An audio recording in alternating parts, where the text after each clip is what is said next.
The shouts of dirty mixed breeders pierce the air on Centauri Prime as human diplomat Roger Green faces a mob of enraged pack-led protesters. Their technologically advanced frames tower over him, faces contorted with disgust at the mere thought of interspecies relationships. Roger, a seasoned 35-year-old negotiator, stands his ground outside the United Species Embassy, hands raised in a placating gesture. "Please, let's discuss this calmly," Roger calls out, his voice steady despite the growing tension.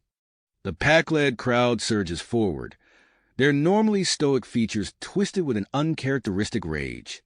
Signs bearing xenophobic slogans fill the air, hovering on anti-grav projectors. Suddenly, a commotion erupts from the back of the crowd. Phoebe, a stunningly beautiful pack-led female, pushes her way through. Her violet eyes lock onto Roger's, filled with determination and fear. The protesters' anger reaches a fever pitch as they recognize her, realizing the implications of her presence. "Traitor!" someone screams. The mob turns violent, hands grasping at Phoebe as she breaks free and rushes to Roger's side. Embassy security materializes, energy shields flickering to life as they form a protective barrier around the couple. "Inside now!" a security officer barks. Roger grabs Phoebe's hand, and they sprint for the embassy's reinforced doors. The sound of objects clattering against the energy shields follows them as they duck inside. Safe within the embassy's walls, Roger's datapad chirps urgently. His face pales as he reads the incoming message. "The pack-led government," he says, voice tight. "They're threatening to cut all ties with Earth unless we implement strict segregation policies." Phoebe gasps, her violet skin taking on a sickly pallor. "They can't do that. The economic impact alone would be devastating for both our peoples." Roger nods grimly. "It's not just economics. We'd lose our standing in the galactic community. We could be looking at isolation, maybe even conflict." His mind races, years of diplomatic training kicking into overdrive. We need to change their minds, show them the benefits of diversity. A plan begins to form in Roger's mind. It's risky, potentially career-ending, but it might be their only chance. He turns to Phoebe, taking her hands in his. "I think we need to go public with our relationship." Phoebe's eyes widen. "Roger, you know what that could mean for me. My people, they'll—" "I know," Roger says softly, "but we can use it as a platform. Cultural exchanges, scientific studies on genetic diversity. We can prove them wrong." Before Phoebe can respond, Roger's datapad chimes again. This time, it's a message for her. Her hands shake as she reads it. "Death threats," she whispers. "They're demanding I return home for re-education." Roger's jaw clenches. He pulls Phoebe close, feeling her tremble against him. The stakes have never been higher, for them, for Earth, for the future of interspecies relations. As he holds her, his mind works furiously, plotting out the complex dance of interstellar politics they'll need to navigate. "We'll find a way," he murmurs into her hair. "We'll change their minds. We have to." Outside, the protesters' chants grow louder, a constant reminder of the challenge ahead. Roger and Phoebe stand together, their forbidden love now the flashpoint of a conflict that could reshape the galaxy. The real battle is just beginning. Roger's words hung in the air, a promise and a challenge. He released Phoebe from their embrace and turned to face the embassy's holographic display. With a few quick gestures, he brought up a secure communication channel. "We need to act fast," he said, his fingers flying over the virtual keyboard. "I'm calling in every favor I've got." Within hours, the embassy's grand hall buzzed with activity. Holographic displays flickered to life, showcasing a vibrant tapestry of human and pack-led art. The air filled with the mingled scents of Earth cuisine and pack-led delicacies. A cultural exchange, Roger explained to the embassy staff. We'll start small, but we're going to show them the beauty of our differences. As the first guests began to arrive, Roger stood at the entrance, greeting each with a warm smile and a firm handshake. Humans in formal attire mingled with pack-lead in their traditional iridescent robes. Journalists from across the galaxy jostled for position, their hovercams capturing every moment. Phoebe stepped up beside Roger, her violet skin shimmering under the hall's soft lighting. "Are you ready for this?" she asked, her voice barely above a whisper. Before Roger could respond, a hush fell over the crowd. Dr. Eliza Thompson, Earth's leading geneticist in interspecies biology, strode onto the stage. Her holographic presentation sprang to life, filling the air with swirling strands of DNA. "Ladies, gentlemen, and honored guests," Dr. Thompson began, her voice clear and confident. "Today, I present to you groundbreaking research on human-pacal genetic compatibility." The crowd leaned in, captivated. Roger watched as Dr. Thompson deftly navigated through complex genetic models, explaining how the combination of human and pack-led DNA could lead to offspring with enhanced immune systems and increased cognitive abilities. "Imagine," she said, her eyes sweeping the room, "a generation with the best of both our species. Stronger, smarter, more adaptable to the challenges of our ever-expanding universe." As Dr. Thompson concluded her presentation, the hall erupted in a cacophony of voices. Pack-led scientists surged forward, their faces a mix of skepticism and curiosity. Roger stepped in, guiding the discussions into smaller groups, fostering dialogue between the two species. Hours later, as the last guest filtered out, Roger collapsed into a chair, exhaustion etched on his face. Phoebe sat beside him, her hand finding his. "That went better than I expected," she said softly. Roger nodded, but before he could reply, Phoebe's communicator chirped. Her face paled as she read the message. "It's my brother, Zarnak," she said, her voice trembling. "He's here on Centauri Prime. The government sent him to bring me home." The next morning, Roger stood beside Phoebe in her apartment, facing down the imposing figure of Zarnak. The pack-led military officer towered over them, his violet eyes hard as steel. "You dishonor our family, our entire species," Zarnak growled, his gaze fixed on Phoebe. "You will return home immediately for re-education." Roger stepped forward, his diplomatic training kicking in. "Officer Zarnak," he said, keeping his voice calm and respectful, "your sister is an adult, capable of making her own decisions. Moreover, she's a guest of Earth on Centauri Prime. Forcibly removing her would be a violation of interstellar law." Zarnak's eyes narrowed, but Roger pressed on. "I propose a compromise. Allow Phoebe to remain here for the duration of our cultural exchange program. You're welcome to stay and observe. See for yourself the benefits of our cooperation." For a tense moment, Zarnak stood silent.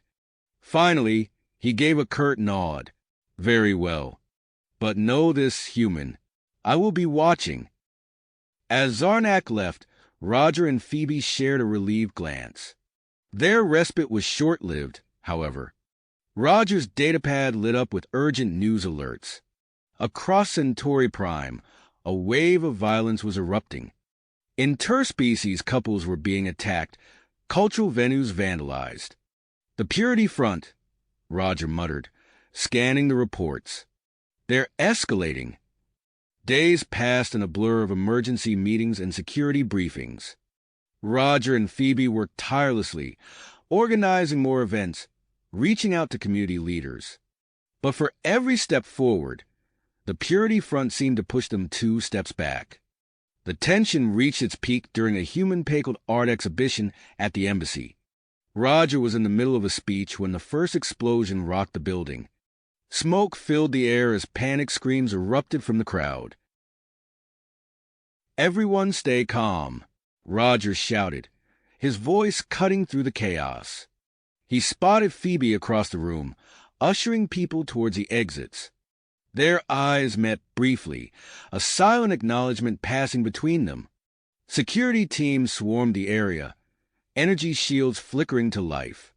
Roger coordinated with them, helping to evacuate the guests while search teams combed the building for more explosives. In the end, the attack was thwarted, but the message was clear. The conflict was escalating beyond their control. As the dust settled, Roger received an unexpected communication. The Galactic Council, the highest governing body in known space, was calling an emergency session. The human-Pacal conflict had caught their attention, and they wanted Roger and Phoebe to testify. "This is our chance," Roger said, turning to Phoebe. "We can make our case on the galactic stage."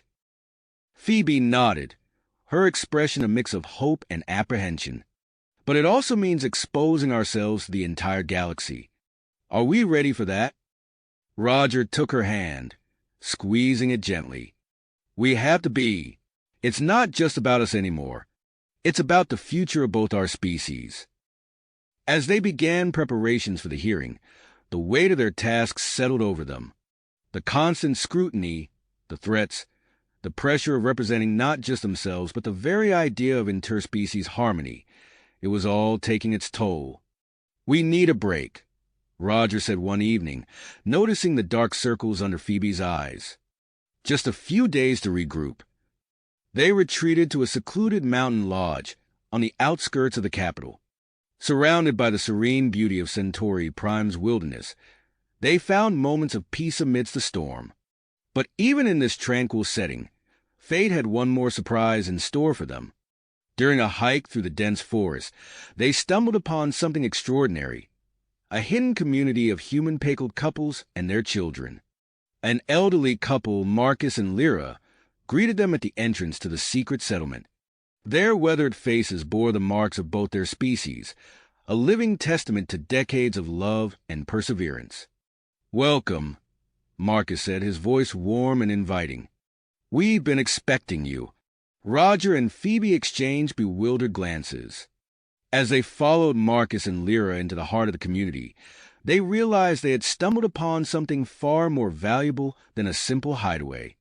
This was living proof of what they had been fighting for, and it might just be the key to winning their case before the Galactic Council. As Roger and Phoebe absorbed the implications of their discovery, their communicators buzzed simultaneously. The peaceful atmosphere of the hidden community shattered as they read the urgent messages flooding their screens. "We need to go," Roger said, his voice tight with tension. "Now." They bid a hasty farewell to Marcus and Lyra, promising to protect the secret of the community. As they raced back towards the capital, the tranquil wilderness gave way to a city in turmoil. Smoke rose from multiple locations across the skyline. The streets, usually bustling with a mix of humans and pack-lead, were now battlegrounds. Angry mobs clashed, their chants and screams echoing off the gleaming buildings. "The Purity Front," Phoebe gasped, her violet eyes wide with horror as they witnessed a group of extremists attacking an interspecies couple. Roger's mind focused as he maneuvered their vehicle through the chaos. "We need to get to the embassy." But as they approached the United Species Embassy, they found their path blocked. A sea of protesters surrounded the building, their faces contorted with rage. Energy shields flickered around the perimeter, barely holding back the surging crowd. "We can't get through," Roger muttered, quickly reversing course. "We need a new plan." Phoebe's communicator chimed. "It's Dr. Thompson," she said, answering the call. "She says she's made a breakthrough with the genetic data from the hidden community." Roger nodded grimly. "Tell her to meet us at the backup location. We need to regroup." They arrived at an unassuming apartment complex on the outskirts of the city. Dr. Thompson was already there, her usually immaculate appearance disheveled from the day's events. "You're not going to believe this," she said without preamble, leading them inside. Her holographic displays sprang to life, filling the small room with swirling strands of DNA. The genetic diversity from human-packled unions, she explained, her eyes shining with excitement despite the grim situation. It's not just beneficial. It's potentially revolutionary. Enhanced disease resistance, improved cognitive function. This could change everything. Roger's mind raced with the implications. This is exactly what we need to present to the Galactic Council. If we can show them hard evidence of the benefits of interspecies relationships. His words trailed off as Phoebe's face suddenly paled. She held up her communicator, displaying a planet-wide alert. "The Purity Front," she said, her voice barely above a whisper. "They've taken control of the main communications array. We're cut off from the rest of the galaxy." The weight of their situation settled over the room. Without access to off-world communications, they had no way to reach the Galactic Council. Their chance to present their case, and potentially change the course of human-packled relations, was slipping away. Roger paced the small apartment, his mind working furiously. "We need to regain control of that array," he said finally. "It's our only chance." "But how?" Dr. Thompson asked. "The Purity Front will have it heavily guarded." A ghost of a smile played across Roger's face. "I might know someone who can help." He pulled out his own communicator, scrolling through his contacts. "An old friend from my special ops days. If anyone can get us into that facility, it's him." As Roger made the call, Phoebe's communicator buzzed again. She frowned as she read the message, then looked up at Roger with a mix of hope and apprehension. "It's Zarnak," she said. "My brother. He says he wants to help us." Roger ended his call and turned to Phoebe, his eyebrows raised in surprise. "Your brother? The same one who wanted to drag you back to Pakled for re-education?" Phoebe nodded, her expression conflicted. "He says he's had a change of heart after seeing the violence. He's offering inside information on the communications facility." Before they could discuss further, there was a sharp knock at the door. Roger tensed, reaching for the energy pistol at his hip. He approached cautiously, then relaxed as he recognized the voice on the other side. "Open up, Rog, unless you want me to let myself in the fun way." Roger grinned as he opened the door, revealing a rugged human male with a mischievous glint in his eyes. "Jack Hawkins," Roger said, clasping the man's hand. "Still causing trouble across the galaxy, I see." Captain Hawkins smirked. Someone's got to keep things interesting. His expression turned serious as he stepped inside. "Looks like you've started quite the party here on Centauri Prime." As Roger made introductions, Captain Hawkins surveyed the room with a practiced eye. "So," he said, leaning against the wall, "you need to take back a heavily fortified communications array from a bunch of xenophobic extremists, all while navigating a city in chaos?" He grinned. "Sounds like my kind of mission." Over the next few hours, they formulated a plan. Captain Hawkins would assemble a small team of operatives sympathetic to their cause. With Zarnak's intelligence on the facility's defenses, they would split into two groups, one to create a diversion at the main entrance, while the other infiltrated through a maintenance tunnel. As night fell, tension filled the apartment. Some of Hawkins' team expressed doubts about trusting Zarnak's information. Roger and Phoebe found themselves defending her brother's change of heart, knowing that their entire plan hinged on his intel being accurate. In a quiet moment amidst the preparations, Roger and Phoebe stood together by the window, looking out at the city lights flickering in the distance. "Are you ready for this?" Roger asked softly, taking her hand in his. Phoebe squeezed his hand, her violet eyes meeting his. "I have to be. We both do. There's too much at stake." As dawn broke, they received word that the Purity Front was planning a public execution of captured interspecies couples. The news sent a chill through the group, adding a grim urgency to their mission. Roger looked around at their assembled team, a mix of humans and aliens, all united in their belief in a future of interspecies harmony. He nodded to Captain Hawkins, who began distributing equipment. "This is it," Roger said, his voice steady despite the gravity of the situation. "Everything we've fought for comes down to this moment." As they moved into position outside the communications facility, Roger and Phoebe shared one last look. No words were needed. Their eyes conveyed everything. With a nod, Roger gave the signal. The mission to retake the communications array. And with it, the future of human-Pekal relations had begun. The team moved swiftly through the pre-dawn shadows, their footsteps muffled by the sounds of distant unrest. As they approached the communications facility, Roger signaled for the team to split. He and Phoebe led their group towards the main entrance, while Captain Hawkins and his team disappeared into the darkness, heading for the maintenance tunnel.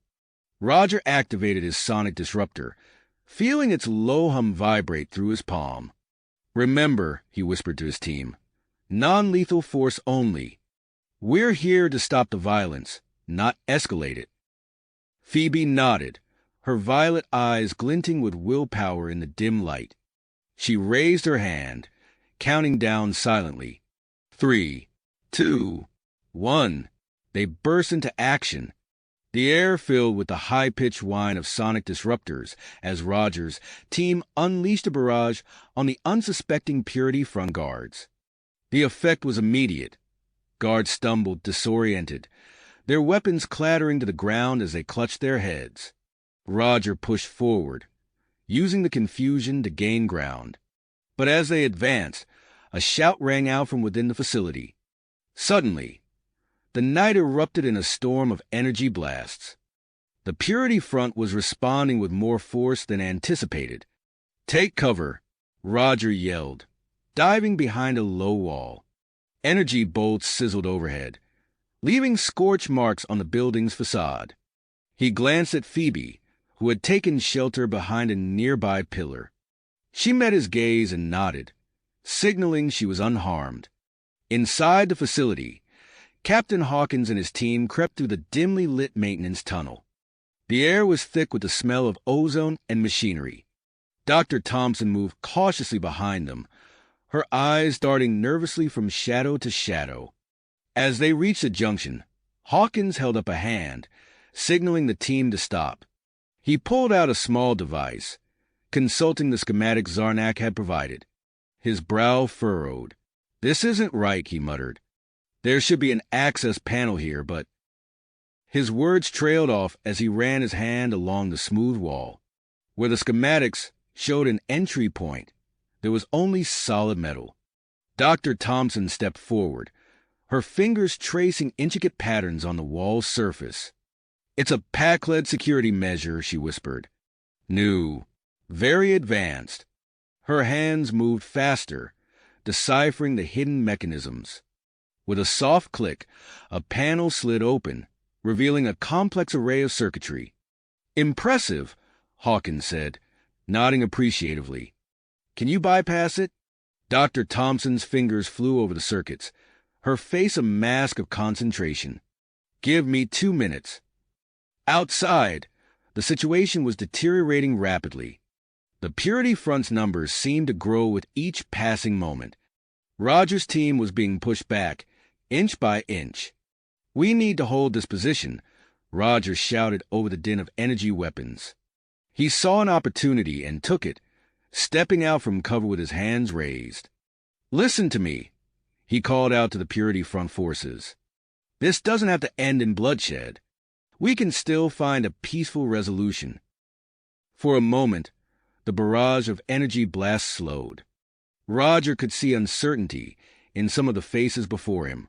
But then a voice cut through the momentary calm. "Don't listen to the race traitor.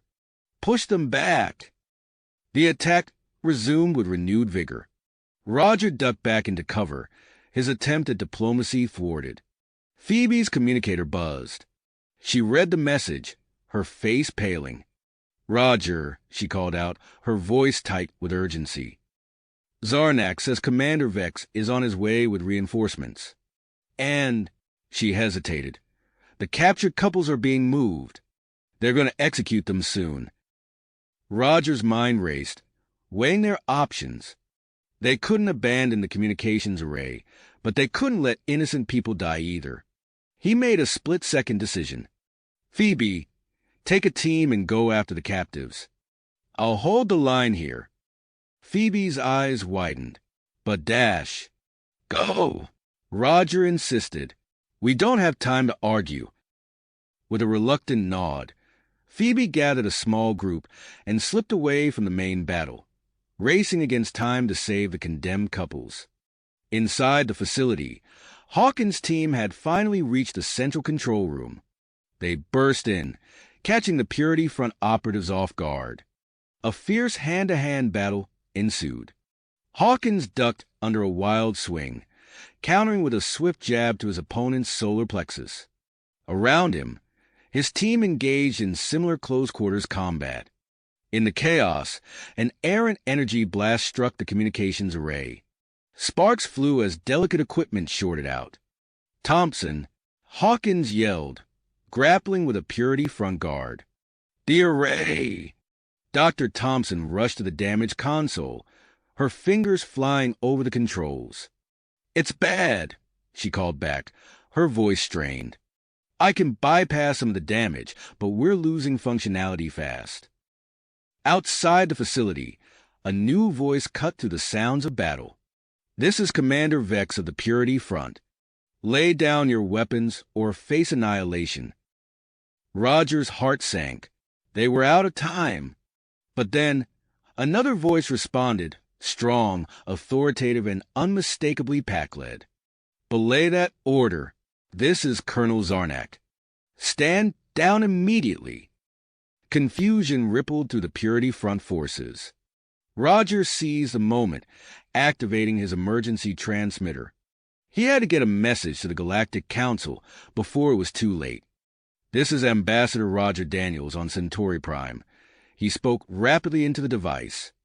We are under attack by extremist forces. The situation is critical. Requesting immediate intervention dash. The transmission cut off abruptly as another energy blast rocked the building. Roger looked up to see the communications array emitting a shower of sparks. Their window of opportunity was closing fast. Inside, Dr. Thompson worked feverishly to maintain what little functionality remained in the system. Captain Hawkins and his team formed a defensive perimeter around her, fending off the last of the Purity Front operatives in the control room. Across the city, Phoebe led her small team through darkened streets, racing towards a location where the captive couples were being held. The sound of approaching vehicles spurred them to move faster. Back at the communications facility, Roger heard the unmistakable sound of Zarnak's voice, now closer, still attempting to delay and confuse Vex forces. But how long could he keep it up before his true allegiance was discovered? The battle raged on, with both sides pushing to their limits. Roger's team, though outnumbered, fought with the desperation of those who knew the stakes. The future of human-Pacal relations hung in the balance, and with it, the fate of countless lives across the galaxy. As energy blasts continued to light up the pre-dawn sky, Roger clung to a desperate hope. Had their message reached the Galactic Council? Would help arrive in time? Or would their efforts be in vain, lost in the chaos of a world tearing itself apart? The answers to these questions were cut short by a deafening roar from above. Roger looked up, his eyes widening as he saw a fleet of sleek, advanced ships descending from the sky. Their arrival caught both the Purity Front and Roger's team completely off guard. What in the galaxy? Captain Hawkins muttered, emerging from the facility to stand beside Roger. As the ships drew closer, Roger recognized the insignia of the Galactic Council. His partial distress call had gotten through after all. Relief washed over him, quickly followed by a new wave of tension. The arrival of the Council would certainly change the dynamics of their conflict, but how? The lead ship, larger and more ornate than the others, touched down in a clear area near the communications array. Its hull gleamed in the early morning light, reflecting the chaos of the battlefield around it. A hatch opened and a tall, imposing figure emerged. Admiral Xanthor, the renowned Andromeda species diplomat, stood at his full height, his forearms crossed in a gesture of authority. His iridescent scales shimmered as he surveyed the scene before him. With a wave of one hand, he activated a field of energy that expanded outward, enveloping the entire area. Suddenly, the energy weapons on both sides sputtered and died. Roger felt the comforting hum of his sonic disruptor fade to silence. Around him, Purity Front forces looked at their weapons in confusion and growing anger. Admiral Xanthor's voice boomed across the battlefield, amplified by unseen technology. This area is now under Galactic Council jurisdiction. All parties are ordered to stand down immediately. Roger exchanged a glance with Captain Hawkins. This was their chance. He stepped forward, hands raised to show he was unarmed. "Admiral Xanthor," he called out, his voice steady despite his racing heart. "I'm Ambassador Roger Daniels. We need to talk." The Admiral's multifaceted eyes fixed on Roger, assessing him coolly. After a moment he nodded. "Approach, Ambassador. But be aware, we maintain neutrality until all facts are gathered." As Roger made his way towards the Admiral, he saw Commander Vex of the Purity Front doing the same from the opposite side. The tension in the air was palpable. Across the city, Phoebe and her rescue team were oblivious to the dramatic turn of events at the communications array. They had successfully located the makeshift detention center where the captured interspecies couples were being held. As they worked to free the prisoners, they encountered an unexpected obstacle. A group of pack-led civilians, their eyes filled with fear and mistrust, blocked their path. One of them, an elderly pack-led woman, stepped forward. "Stop! You cannot take them. It is for the purity of our people." Phoebe felt her heart sink. These weren't Purity Front soldiers, just ordinary citizens who had been swayed by propaganda. She took a deep breath, knowing that force wasn't the answer here. "Please," she said, her voice gentle but firm.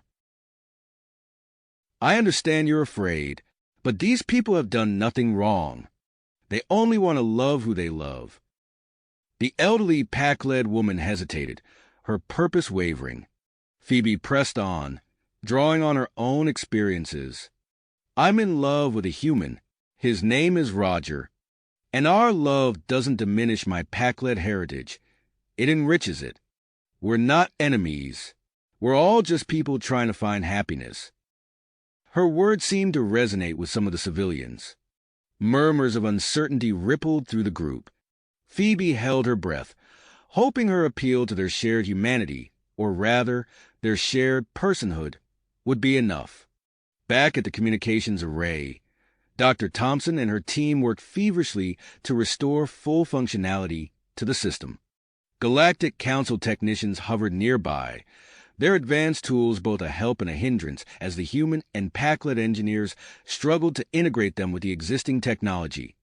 "Reroute the primary power coupling through the auxiliary node," Dr. Thompson instructed, her fingers flying over a holographic interface. A pack-led engineer nodded, making the adjustment. Slowly but surely, the array was coming back online. Meanwhile, Roger found himself locked in a battle of words with Commander Vex before Admiral Xanthor. The Purity Front leader's face was contorted with rage as he spat out accusations. "These outsiders are terrorists, Admiral. They seek to destroy our way of life, to pollute our genetic purity with their inferior human DNA." Roger fought to keep his voice calm as he countered. "Admiral, the Purity Front has violated numerous Galactic Council laws. They've incited violence, attempted to disrupt interplanetary communications, and are planning to execute innocent civilians based solely on their choice of partner." Admiral Xanthor listened impassively, his alien features unreadable. "These are serious allegations on both sides," he said finally. "I will require evidence to support your claims." As if on cue, Colonel Zarnak approached, his uniform disheveled but his bearing proud. "Admiral," he said, bowing slightly, I have information that may be of use to you. Roger held his breath. Zarnak's intelligence could be the key to swaying the Council's opinion. But as the pack-led officer began to speak, Roger's communicator buzzed with an urgent message. His eyes widened as he read it. The hidden community of human-packled couples was reaching out, torn between remaining in the shadows and coming forward with their existence, and their groundbreaking genetic data. Their revelation could change everything, but it would also expose them to the very dangers they had been hiding from. As Roger grappled with this new dilemma, he realized that the next few moments could determine not just his and Phoebe's fate, but the future of interspecies relations across the galaxy. The communications array hummed to life, broadcasting news of the conflict to every corner of known space. In the growing light of dawn, Roger steeled himself for the challenges ahead, knowing that the true test of his diplomatic skills was only just beginning. The true test of his diplomatic skills was only just starting as Roger made a critical decision. He turned to Admiral Xanthor, his voice steady despite the weight of his next words. "Admiral, there's something else you need to know. Something that could change everything." The Admiral's multifaceted eyes focused on Roger, a hint of curiosity breaking through his stoic demeanor. "Speak, Ambassador." Roger took a deep breath. "There's a hidden community of human-packled couples on Centauri Prime. They've been living in secret for decades, and they have scientific evidence that could be crucial to this case." A ripple of murmurs spread through the gathered crowd. Commander Vex's face contorted in fury, but before he could speak, Admiral Xanthor raised a hand, silencing everyone. "This is a significant development," the Admiral said. "We must convene an emergency hearing immediately." Within hours, the Grand Assembly Hall of Centauri Prime was filled to capacity. Representatives from various galactic species sat in tiered seats, their conversations a low hum of anticipation. At the center, Admiral Xanthor presided over a panel of council members, their expressions unreadable. Roger stood at one side of the hall, Phoebe by his side. Across from them, Commander Vex seated, flanked by his Purity Front supporters. The tension in the air was palpable. Admiral Xanthor's voice boomed through the hall. "This emergency hearing of the Galactic Council is now in session. Commander Vex, you may present your case." Vex strode to the center of the hall, his eyes burning with zealotry. "Esteemed council members, we stand at a crossroads. The purity of the pack-led race is under threat from these human invaders. Their inferior genetics will dilute our strength, destroy our culture. We must act now to preserve our way of life." His words resonated with some in the audience, particularly the more conservative factions. Murmurs of agreement rippled through certain sections of the crowd. As Vex continued his tirade, Roger felt a hand on his arm. He turned to see Marcus and Lyra, the elderly human-packled couple who had agreed to testify. Their eyes were filled with a mix of fear and commitment. "Are you ready?" Roger asked softly. Marcus nodded, his wrinkled hand clasping Lyra's. "We've hidden for too long. It's time our story was told." As Vex concluded his argument, Admiral Xanthor turned to Roger. "Ambassador Daniels, you may present your case." Roger stepped forward, his heart pounding. "Thank you, Admiral. I'd like to introduce you to Marcus and Lyra." The elderly couple walked to the center of the hall, causing a stir among the attendees. Their very existence seemed to challenge everything the Purity Front stood for. "Marcus and Lyra have been married for over 50 years, Roger explained. They're part of a community of human-packled couples that has existed in secret on Centauri Prime for generations. And they have evidence that directly contradicts the Purity Front's claims." Dr. Thompson stepped forward, her datapad projecting holographic charts and graphs. "Our research, conducted over decades, shows that human-packled genetic mixing doesn't weaken either species. In fact, it leads to enhanced disease resistance and cognitive abilities in hybrid offspring. The hall erupted in a cacophony of voices. Some council members leaned forward, intrigued by the data. Others shook their heads in disbelief. As Dr. Thompson continued her presentation, tensions in the hall rose. A group of Purity Front supporters attempted to rush the floor, shouting accusations of fraud and conspiracy. Security forces quickly intervened, forcibly removing the most aggressive individuals. Outside the hall, the commotion attracted attention. Large crowds began to gather, with both pro- and anti-interspecies groups staging impromptu demonstrations. The planet's atmosphere crackled with tension as news of the hearing spread across the galaxy. Back inside, Colonel Zarnak stepped forward to testify. His face was grim, but his voice steady as he exposed the Purity Front's illegal activities and human rights violations. He presented evidence of their attempts to sabotage interspecies relations and their plans for violent action against mixed couples. Zarnak's testimony sent shockwaves through the assembly. Even some of the Purity Front supporters looked shaken. A rift began to form within the PAC-led delegation, with moderate members distancing themselves from the extremists. As the hearing progressed, an unexpected group approached Roger. They were young PAC-led scientists, their eyes bright with excitement. "Ambassador," one of them said, "we have our own research that supports Dr. Thompson's findings. May we present it to the council?" Roger nodded, hope swelling in his chest. As the young scientist took the floor, presenting data that corroborated the benefits of genetic diversity, he saw the tide of opinion in the hall begin to shift. With the presentation of evidence complete, Admiral Xanthor called for closing statements. Roger stepped forward one last time, his gaze sweeping across the assembly. "Members of the council, citizens of the galaxy," he began, his voice clear and strong. "We stand at a crossroads, yes, but not the one Commander Vex described. We face a choice between fear and hope, between stagnation and growth." He gestured to Marcus and Lyra, who stood hand in hand. "Look at this couple. Their love has endured for half a century.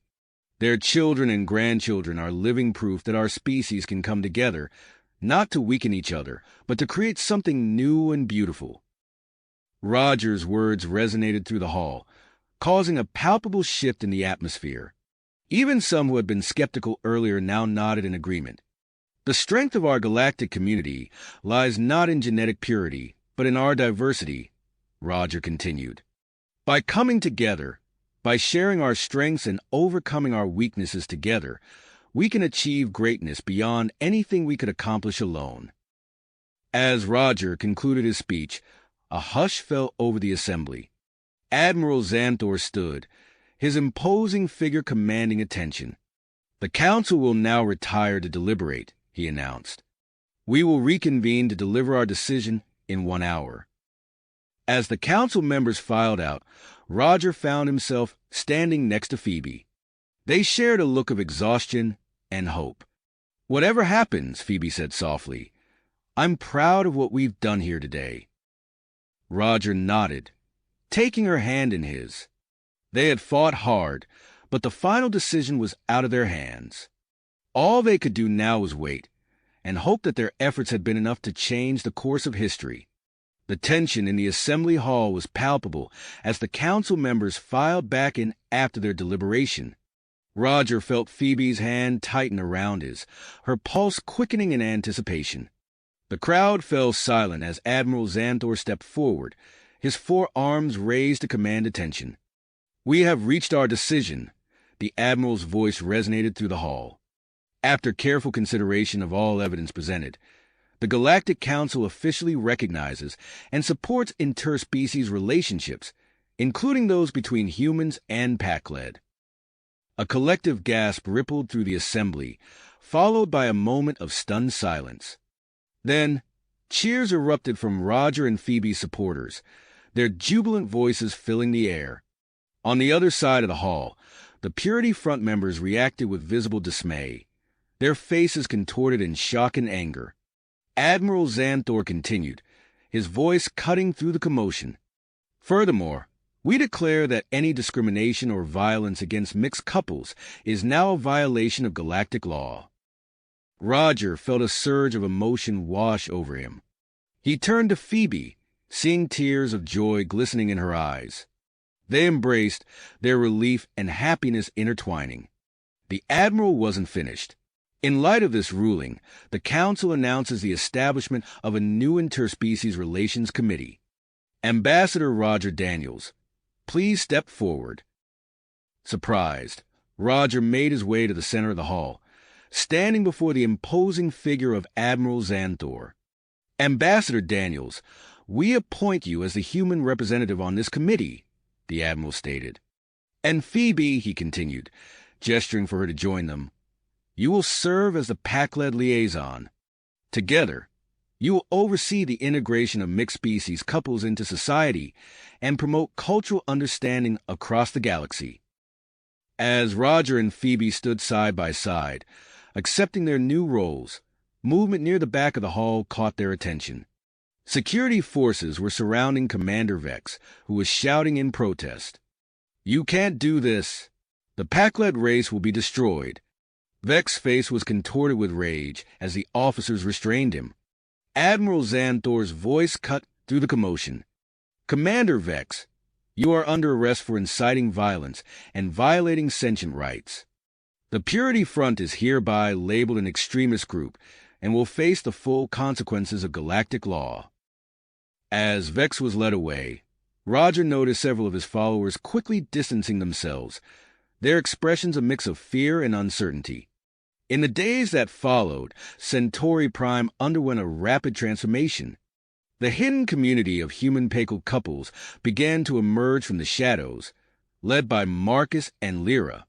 Roger watched with pride as the elderly couple guided their friends and neighbors into the light, their decades of resilience finally rewarded.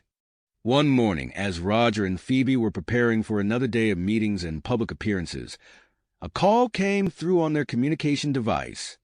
Dr. Thompson's excited face appeared on the screen. You won't believe this, she said, her eyes shining with enthusiasm. The Galactic Science Academy has offered me a position to lead a new department of interspecies genetics. Our research is going to change lives across the galaxy. As they congratulated Dr. Thompson, Roger's communicator buzzed with an incoming message. It was from Colonel Zarnak, requesting a meeting. They met in a quiet corner of the spaceport, away from the prying eyes of the media that had become a constant presence in their lives. Zarnak's usually stoic face showed signs of strain. I wanted you to know, he began, his voice low, that there's been some backlash within the pack-led military. Some of the more conservative officers aren't happy with my role in all this. Phoebe reached out, placing a comforting hand on her brother's arm. But there's support too, right? She asked. Zarnak nodded. Yes, from the progressive factions. It's led to some interesting discussions about our policies on interspecies cooperation. As they parted ways, Roger and Phoebe found themselves swept up in a whirlwind of activity. Their relationship had become a symbol of interspecies unity, and media outlets from across the galaxy clamored for interviews and public appearances. One evening, as they sat in their new office at the Interspecies Relations Committee headquarters, Roger scrolled through reports from various planets, grappling with the Council's decision. Some embraced the change wholeheartedly, while others showed resistance. Look at this, he said, showing Phoebe a message on his datapad. There's a surge in cultural exchange programs between humans and pack-led. Art exhibitions, culinary festivals, educational initiatives. It's amazing how quickly things are changing. Phoebe smiled, but her expression soon turned serious. It's not all positive, though, she said, pulling up a report on her own device. There are rumors of underground movements forming on both human and pack-led worlds. They're dedicated to preserving species purity. Small groups, but potentially dangerous. Roger was about to respond when an urgent communication came through. The holographic display flickered to life, showing the worried face of a human colony administrator. Ambassador Daniels, "We need your help," the administrator said, his voice strained. "We've made contact with a newly discovered alien species on a neighboring planet. Tensions are rising fast, and we fear conflict is imminent. We need mediators, people who understand interspecies relations. Please, we need you and Phoebe here as soon as possible."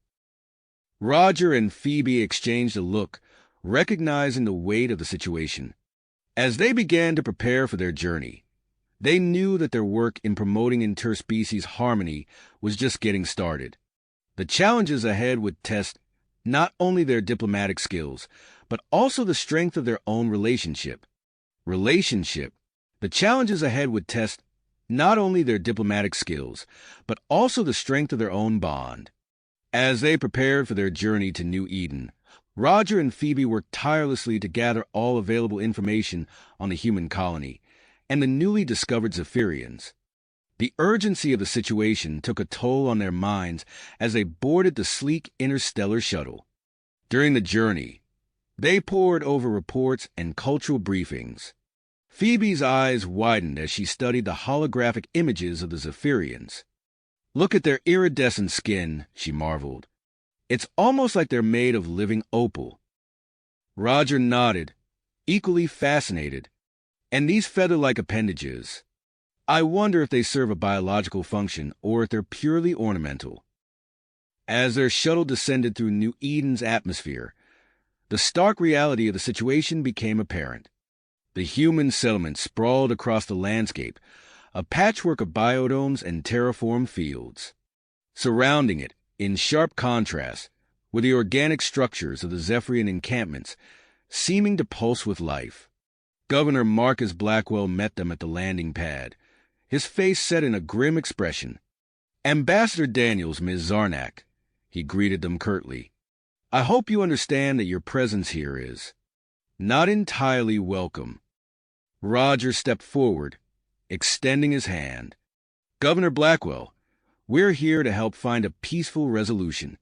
We've had success in similar situations, This is nothing like your publicity stunt on Centauri Prime," Blackwell interrupted, ignoring Roger's outstretched hand. "These aliens are threatening our very existence on this planet. We don't need Galactic Council interference." Phoebe stepped in, her voice calm but firm. "Governor, we're not here to interfere. We're here to mediate and find a solution that benefits everyone." Blackwell scoffed but led them to the colony's administrative center. As they walked, Roger and Phoebe exchanged concerned glances. The hostility was palpable, and they could see the fear and anger in the eyes of the human settlers they passed. Their meeting with the Zephyrian matriarch Zilla provided a stark contrast. The Zephyrian encampment was a marvel of organic architecture, structures that seemed to breathe and move with the planet itself. Zilla greeted them with a melodic trill that their universal translators rendered as, "Welcome, friends from distant stars. We are honored by your presence." As they toured the encampment, Roger and Phoebe witnessed the Zephyrians' incredible bioharmonic abilities. A young Zephyrian placed his hand on a vibrant plant, and suddenly the air was filled with a symphony of gentle tones. The plant's leaves unfurled in response, revealing a cluster of luminescent fruits. "Our connection to this world runs deep," Zilla explained. "Every living thing here sings to us, and we sing back. It is a harmony that has existed for millennia." The peaceful scene was shattered by a distant explosion. Zilla's features contorted with distress. "The human miners," she said, her voice heavy with sorrow. "They ignore our warnings and continue to desecrate our sacred sites." Roger's communicator buzzed with an urgent message from Governor Blackwell. "Ambassador, get back here immediately. Those alien savages have attacked our mining operation." As they rushed back to the human settlement, Roger and Phoebe realized the true complexity of the situation they faced. The miners' disregard for Zephyrian sacred sites had provoked retaliation from young Zephyrians, escalating tensions to a dangerous new level. In the chaotic aftermath, Roger and Phoebe found themselves mediating heated arguments between injured miners and furious Zephyrian youth. The air crackled with tension as accusations flew back and forth. "They destroyed our equipment. We have a right to extract resources from this planet," shouted a miner with a bandaged arm. A young Zephyrian, his iridescent skin flashing with anger, retorted, "This is our ancestral home.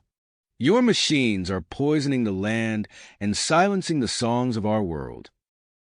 As night fell on New Eden, Roger and Phoebe retreated to their assigned quarters, exhausted but determined. They knew they needed to act fast to prevent further violence. "We need to get Blackwell and Zilla to the negotiating table," Roger said, pacing the room. "But how do we bridge such a vast cultural divide?" Phoebe's eyes lit up. "What if we could show them the benefits of cooperation? Dr. Thompson's research on Centauri Prime proved that diversity leads to strength. Maybe we can apply that principle here." Roger nodded, a plan forming in his mind. Adjourned scientific expedition. It could satisfy the humans' need for resources while respecting the Zephyrians' connection to the planet. As they worked late into the night, refining their proposal, neither Roger nor Phoebe noticed the shadow that passed by their window, a figure moving silently through the darkness, carrying whispered plans of sabotage and violence. The next morning, as they prepared to present their idea to Governor Blackwell and Matriarch Zilla, Roger and Phoebe were unaware that their greatest challenge yet lay just beyond the horizon. The fragile peace they hoped to build on New Eden was about to face threats from within and without, testing not only their diplomatic skills, but the very foundations of interspecies cooperation they had fought so hard to establish. The fragile peace they hoped to build on New Eden was about to face threats from within and without, testing not only their diplomatic skills, but the very foundations of interspecies cooperation they had fought so hard to create. As dawn broke over New Eden, Roger's communicator buzzed urgently. He answered, his face paling as he listened to the voice on the other end. Phoebe watched him intently, sensing the gravity of the situation. "That was Colonel Zarnak," Roger said, his voice tight with concern. "The Purity Front has regrouped. They're planning an attack on New Eden." Phoebe's eyes widened. "Here? Now?" Roger nodded grimly. "We need to act fast. This changes everything." Without hesitation, Roger opened a secure channel to Admiral Xanthor. The holographic display flickered to life, revealing the Admiral's stern visage. "Ambassador Daniels, report," Xanthor commanded. Roger quickly outlined the situation, emphasizing the urgency of their need for support. "Admiral, we're sitting on a powder keg here. If the Purity Front attacks now, it could ignite a conflict between the humans and Zephyrians. We need immediate assistance from the Galactic Council." As Roger coordinated with Xanthor, Phoebe noticed increased activity outside their quarters. She peered out the window, her breath catching as she saw armed humans setting up defensive positions around the settlement. "Roger," she called, her voice infused with concern. "Something's happening."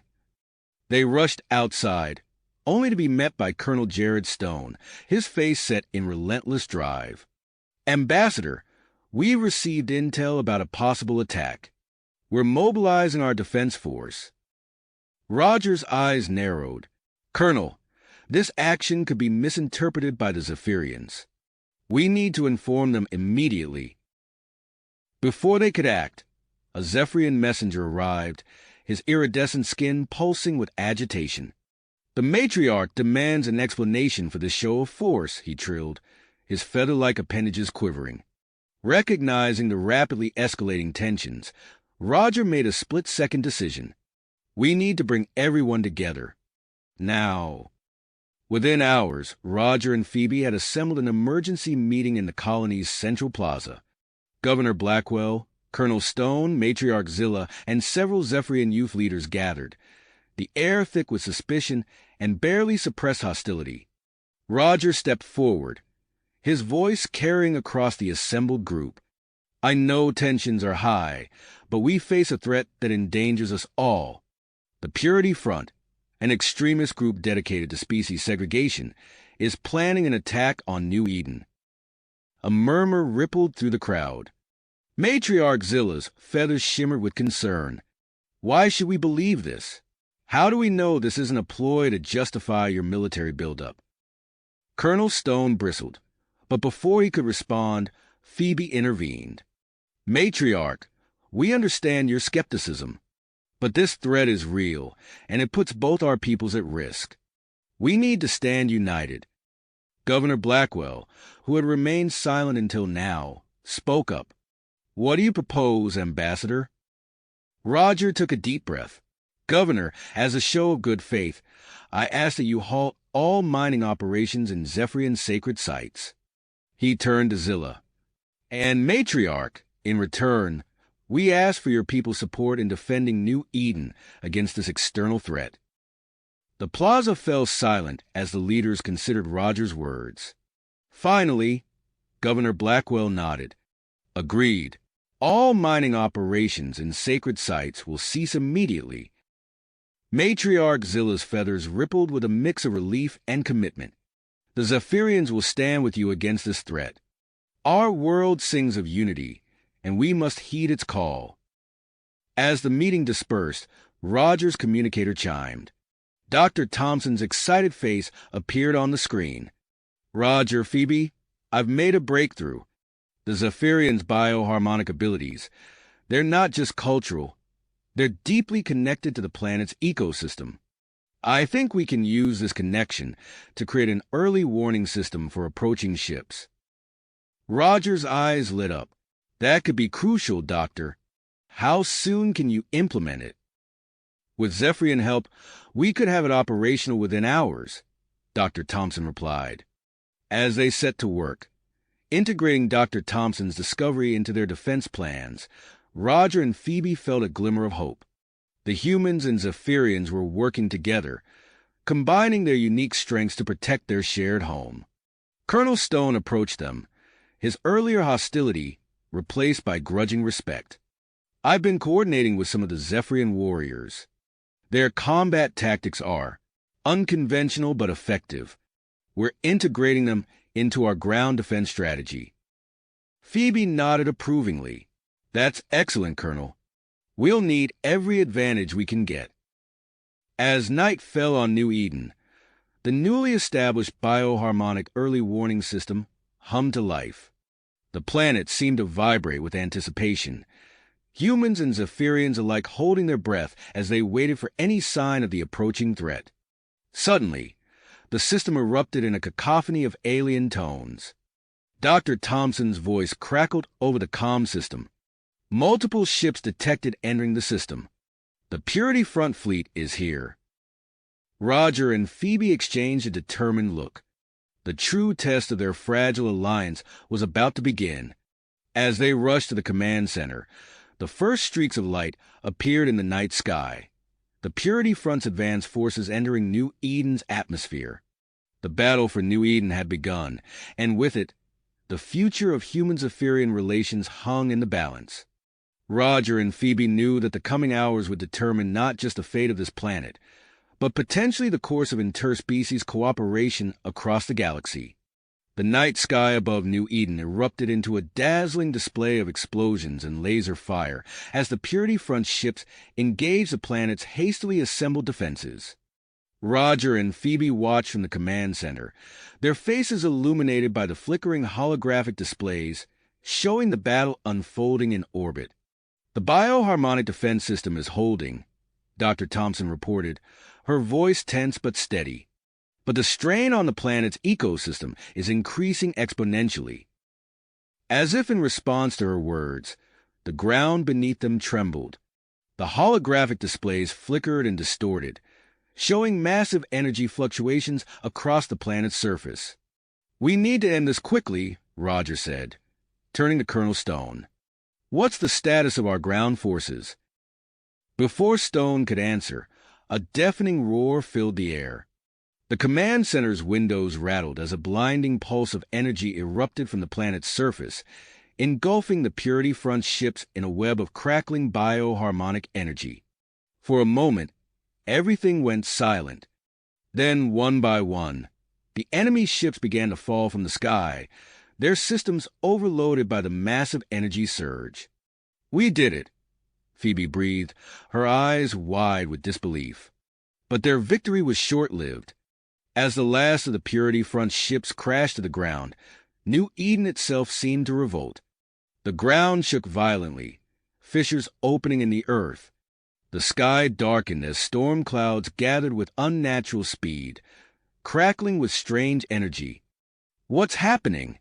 Governor Blackwell demanded, steadying himself against the console. Dr. Thompson's face was pale as she studied the readings on her tablet. The bioharmonic pulse. It's triggered some kind of chain reaction in the planet's ecosystem. We're seeing unprecedented levels of tectonic and atmospheric disturbances. Outside, the wind howled, carrying with it an alien melody that set everyone's teeth on edge. Matriarch Zilla's feathers rippled with distress. "The world song is changing," she trilled. "Something ancient is awakening." In the days that followed, Roger and Phoebe found themselves thrust into a crisis unlike any they had faced before. The battle against the Purity Front had been won, but the war to save New Eden was just beginning. They established a joint human-Zephyrian crisis management center in one of the few undamaged biodomes. The structure, a marvel of human engineering and Zephyrian organic architecture, became a symbol of their newfound cooperation. Inside, humans and Zephyrians worked side by side, their differences set aside in the face of a common threat. Holographic displays showed the ever-changing face of New Eden, with new storms and geological disturbances appearing by the hour. "We've lost contact with the Eastern settlement," a human technician reported, her voice tight with exhaustion. "The magnetic disturbances are playing havoc with our communication systems." A young Zephyrian, his iridescent skin pulsing with anxiety, added, "Our bioharmonic relays are failing as well. The planet's song is discordant." Roger rubbed his eyes, fighting off fatigue. He felt a gentle hand on his shoulder and turned to see Phoebe, her face etched with concern. "You need to rest," she said softly. He shook his head. "There's no time. We need to dash." His words were cut off as Dr. Thompson burst into the room, her eyes wild with excitement and fear. "You need to see this," she said, activating the main holographic display. The image showed a massive fissure in the planet's surface, glowing with an eerie bioluminescence. As they watched, something moved within the crack, a writhing mass of tendrils and crystalline structures. "What are we looking at, Doctor?" Roger asked, his voice hushed. "I believe," Dr. Thompson said, her voice filled with awe, "we're seeing the emergence of a new life form." The bioharmonic pulse didn't just disrupt the ecosystem, it awakened something that's been dormant for millennia. Matriarch Zilla stepped forward, her feathers shimmering with a mix of fear and reverence. "The Ancient Ones," she whispered. "The song spoke of them, but we thought they were myths." As they watched, more fissures opened across the planet's surface, each birthing new and bizarre forms of life. Some seemed to calm the storms around them, while others caused even greater disruptions. "We're calling them geosymbionts," Dr. Thompson explained. "They appear to be deeply connected to the planet's core systems. Some are helping to stabilize the environment, but others—" She didn't need to finish the sentence. On the display, they could see one of the human settlements engulfed by a mass of writhing tendrils. Governor Blackwell's face was grim as he turned to Roger and Phoebe. "We need a plan, and we need it now. How do we stop these things?" Roger exchanged a look with Phoebe, then turned to Matriarch Zilla. "We don't stop them," he said firmly. "We need to understand them. Matriarch, is there any way you can communicate with these beings?" Zilla's feathers rippled thoughtfully. "Perhaps. Their song is ancient and complex, but with time and focus, I may be able to attune to it." Then that's our priority, Roger declared. Dr. Thompson, work with the matriarch. See if we can establish some form of communication with these geosymbionts. Governor, we need to consolidate our remaining settlements, create safe zones. Colonel Stone, I want you to form a joint Humans-Aetherian security force. We need to be prepared for anything. As the others moved to carry out their tasks, Phoebe pulled Roger aside. "And what about us?" she asked softly. Roger took her hand, feeling the weight of their shared responsibility. "We keep doing what we've been doing. We bridge the gap, we find solutions. Together." Outside, the sky crackled with strange energies, and the ground trembled with the movement of ancient life awakening. New Eden was changing, evolving into something beyond their understanding. As Roger and Phoebe stood together, watching the chaos unfold, they knew that the greatest challenge of their lives was just beginning. As Roger and Phoebe watched the chaos unfold outside the command center, a sense of urgency gripped them. The newly awakened geosymbionts were reshaping New Eden at an alarming rate, and they knew they needed to act quickly to understand and potentially mitigate the crisis. "We need to get closer," Roger said, his voice filled with purpose. "We can't hope to solve this from behind screens and readouts." Phoebe nodded in agreement. "I'll assemble a team. We'll need Dr. Thompson's expertise and a mix of human and Zephyrian scientists." Within hours, a small expedition was ready to depart. Roger, Phoebe, Dr. Thompson, and a carefully selected group of researchers stood at the edge of the settlement, gazing out at the transformed landscape. The once familiar terrain now pulsed with alien life, bioluminescent tendrils snaking across the ground in strange, crystalline structures jutting from newly formed crevasses. As they ventured into this new world, the air thrummed with an otherworldly melody. Phoebe felt it resonate within her, her Zephyrian heritage allowing her to sense the bioharmonic frequencies on a deeper level than her human companions. The song. "It's beautiful," she murmured, her eyes wide with wonder. Dr. Thompson, busy taking readings on her handheld device, looked up with interest. "Are you able to interpret any of it, Phoebe?" Before she could answer, the ground beneath their feet shifted. A massive fissure opened up, revealing a network of tunnels that glowed with an eerie, pulsating light. "It seems our path has been chosen for us," Roger said, peering into the opening. "Everyone stay alert. We don't know what we're walking into." The team descended into the tunnel system, marveling at the intricate patterns that adorned the walls. As they ventured deeper, the tunnels widened into a vast underground chamber that took their breath away. The cavern stretched as far as the eye could see, its walls covered in complex, swirling designs that seemed to move and shift as they watched. Crystalline structures of various sizes and shapes dotted the landscape, each one pulsing with a soft, inner light. Dr. Thompson approached one of the walls, her hand hovering just above the surface. "These patterns, they're not random. There's a structure here, a language perhaps." As the scientists began to study the markings, Phoebe felt a sudden surge of energy course through her body. She gasped, stumbling slightly as the bioharmonic frequencies around her intensified. Roger was at her side in an instant. "Phoebe, what's wrong?" She shook her head, trying to clear the dizziness. "I'm not sure. It's like I can almost understand the patterns. They're speaking to me." Dr. Thompson's eyes lit up with excitement. "This could be the breakthrough we need. Phoebe, can you describe what you're sensing?" As Phoebe began to explain, her skin took on a faint, iridescent sheen.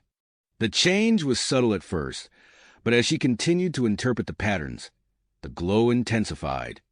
"The geosymbionts," she said, her voice taking on an otherworldly quality. "They're not just awakening. This is part of a cycle, a renewal that happens every few thousand years. They're guardians, caretakers of the planet."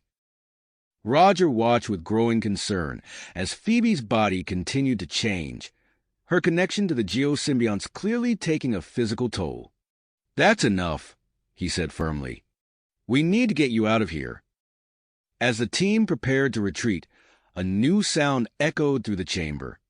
Footsteps, accompanied by voices, grew louder as a group of figures emerged from one of the tunnels. At their head was a man with wild eyes and an aura of charisma. He spread his arms wide as he approached, a smile playing on his lips. "Welcome, friends," he called out. "I am Ezra Kane, and I've been waiting for you." Roger instinctively moved in front of Phoebe, his hand moving to the weapon at his hip. "Who are you? How did you find this place?" Kane's smile widened. "I was led here, just as you were. The geosymbionts have chosen me, chosen us, to usher in a new era for humanity."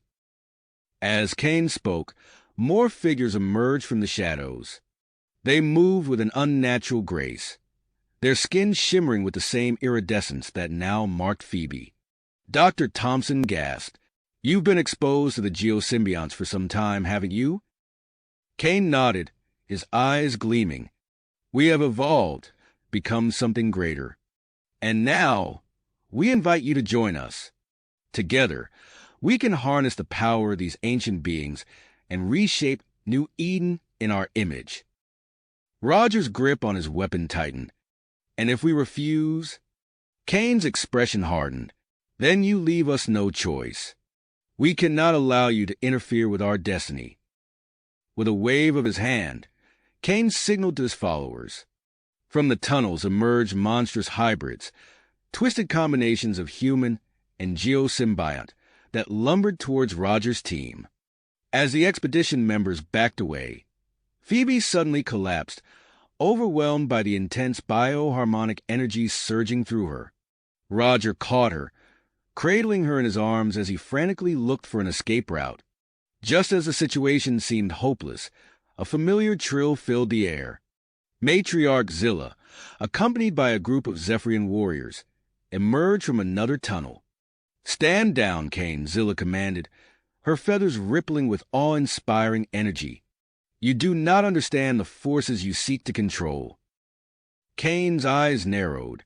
"You have no power here, alien. This is humanity's destiny, not yours." As tensions rose and violence seemed imminent, Phoebe stirred in Roger's arms. Her eyes opened, glowing with an inner light, and she raised her hand towards the advancing hybrids. A pulse of bioharmonic energy radiated from her, washing over the chamber. The hybrids stopped in their tracks, suddenly docile. Even the pure geosymbionts in the chamber seemed to respond, their crystalline structures humming in harmony with Phoebe's energy. In the moment of stunned silence that followed, Roger saw their chance. "Now's our opportunity," he said urgently to his team. "We need to move." As they began to retreat, the chamber shook violently. The geosymbionts, reacting to the conflict and Phoebe's energy, started to merge and reshape the cavern around them. Living walls of crystal and bioorganic matter rose between Kane's group and Roger's team, creating a barrier that separated the two factions. New tunnels formed, leading away from the chamber and deeper into the planet's core. Roger, still carrying the weakened but conscious Phoebe, looked to Dr. Thompson and Matriarch Zilla. "I think we're being given a choice," he said, gesturing towards the newly formed passageways. Behind them, Kane's angry shouts echoed through the chamber, promises of retribution and destiny unfulfilled. But ahead lay the unknown, a path created by the very beings they sought to understand. With a shared look of willpower, the team stepped into the bioorganic tunnel, guided by the pulsing lights of the geosymbionts. As they ventured deeper into the heart of New Eden, they knew that whatever they discovered would change their understanding of the planet forever. The tunnel twisted and turned, leading them further from Kane and his followers, but closer to the mysteries that lay at the core of their new home. What awaited them in the depths of New Eden, and how would Phoebe's newfound connection to the geosymbionts shape their journey? These questions lingered in their minds as they pressed on, the living walls of the tunnel pulsing around them like a heartbeat. Heartbeat of a living planet. As they ventured deeper, the tunnel widened, its bioorganic walls pulsing with an otherworldly glow. The air grew thick with moisture, carrying unfamiliar scents that tickled their senses. Suddenly, the passage opened up, revealing a sight that left them breathless. Before them stretched a vast underground cavern, illuminated by a dazzling array of bioluminescent organisms. Massive crystalline structures jutted from the ground and ceiling, their facets refracting light in mesmerizing patterns. Strange, plant-like formations swayed gently, despite the absence of any discernible breeze. "Incredible," Dr. Thompson whispered, her eyes wide with wonder as she took in the alien landscape. Phoebe stirred in Roger's arms, her eyes fluttering open. The iridescent sheen on her skin intensified, seeming to resonate with the energy permeating the cavern. She took a deep breath and stood, still leaning on Roger for support. "I can feel it," she said, her voice filled with awe. "The whole cavern. It's alive." Dr. Thompson's handheld device beeped insistently. She studied the readout, her brow furrowing. "There's an unprecedented concentration of bioharmonic energy coming from the center of the cavern. It's unlike anything we've ever recorded." Roger nodded, his eyes fixed on a large, pulsating crystal formation at the heart of the underground ecosystem. "I think we've found our source." As they cautiously approached the central crystal, Phoebe's steps grew more assured.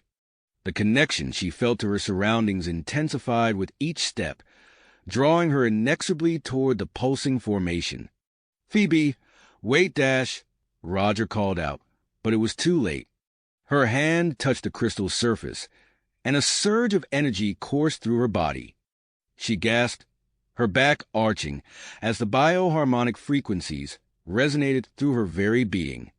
Suddenly, the air around them shimmered, and holographic-like projections sprang to life. Images of New Eden's past, present, and possible futures danced before their eyes, telling a story older than time itself. "It's beautiful," Matriarch Zilla trilled, her feathers rippling with emotion.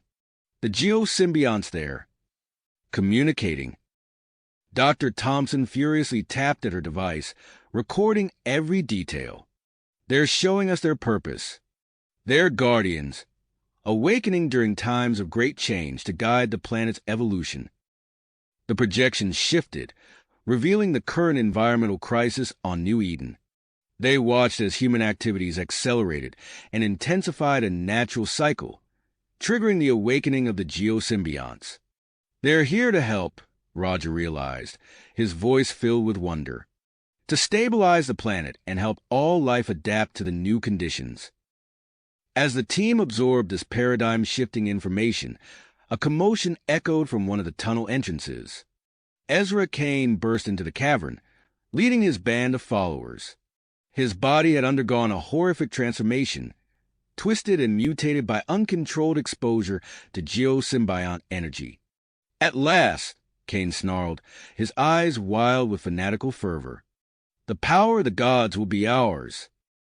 Without warning, Kane's followers attacked, using their limited bioharmonic abilities to control smaller geosymbionts. Roger and the Zephyrian warriors sprang into action, forming a protective perimeter around Dr. Thompson and the scientific equipment.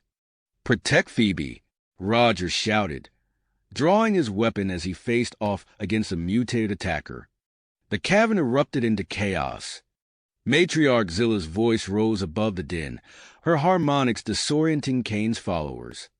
Dr. Thompson worked frantically to safeguard their data, while the Zephyrian warriors engaged in close combat with the hostile forces. At the center of it all, Phoebe remained connected to the crystal, her body glowing with intensifying bioharmonic energy. Her eyes snapped open, now shimmering with an otherworldly light. When she spoke, her voice carried the resonance of countless ancient beings. "Hear us!" Phoebe and the geosymbiont spoke as one. The cycle of New Eden is delicate and vital. To disrupt it is to court disaster. The fighting paused as all eyes turned to Phoebe. She continued, her words echoing through the cavern. We offer a choice. Work in harmony with the planet's rhythms or face the consequences of imbalance. Kane's face contorted with rage. No, the power is ours to control. He charged towards Phoebe, his mutated form granting him inhuman speed. The cavern itself seemed to respond to his aggression. The ground shifted beneath Kane's feet, creating barriers that slowed his advance. Bioluminescent tendrils emerged from the walls, wrapping around him and his most devoted followers. Many of Kane's group, witnessing this display of power, threw down their weapons and surrendered. They cowered on the ground, overcome by the realization of their folly. Kane, however, was beyond reason. With a bestial roar, he tore free from the restraining tendrils and made a final, desperate lunge toward Phoebe. Roger intercepted him, tackling Kane at the edge of a deep crevice that had opened in the cavern floor. The two men grappled at the precipice, each fighting for control. Roger felt the ground beneath them grow unstable, threatening to send them both plummeting into the abyss. Phoebe, still connected to the geosymbionts, sensed the danger. She extended her newfound abilities, stabilizing the area around Roger. But her influence couldn't reach Kane. With a final, violent struggle, Kane lost his footing. His eyes widened in terror as he teetered on the edge of the crevice. Roger reached out, driven by instinct to save even his enemy, but it was too late. Kane fell backwards into the yawning chasm, his scream fading as he disappeared into the depths of New Eden. As the echo of Kane's fall faded, a profound silence fell over the cavern. The glow of the bioluminescent organisms dimmed, and Phoebe's connection to the central crystal began to wane. She swayed on her feet, exhausted by the immense energies that had coursed through her. Roger rushed to her side, supporting her as the team regrouped. They looked at each other, the weight of their discovery settling upon them. They had glimpsed the true nature of New Eden, and with that knowledge came great responsibility. Dr. Thompson was the first to break the silence. We need to get this information back to the surface. The implications for our research, for our entire approach to colonizing this planet. Matriarch Zilla nodded, her feathers shimmering with renewed purpose. Yes, but we must proceed with caution. This knowledge could easily be misused. Roger looked down at Phoebe, who was slowly regaining her strength. Their eyes met, and in that moment, they both understood that their lives had been irrevocably changed. Their connection to each other and to New Eden itself had deepened beyond anything they could have imagined. We should move, Roger said, his voice quiet but firm. There's no telling how stable this cavern will remain, and we have a long journey ahead of us. As the team gathered their equipment and prepared to leave, Phoebe cast one last look at the central crystal. Its pulsing had slowed, but she could still feel its energy resonating within her. She knew that whatever challenges lay ahead, they would face them with a new understanding of their place in the complex web of life on New Eden. With determined steps, the expedition began their ascent back to the surface. They carried with them not just data and samples, but a profound responsibility to share their discovery in a way that would shape the future of human and Zephyrian life on this alien world. As they navigated the twisting bioorganic tunnels, each member of the team grappled with the enormity of the task that lay before them. The team emerged from the twisting bioorganic tunnels, blinking in the harsh light of New Eden's surface.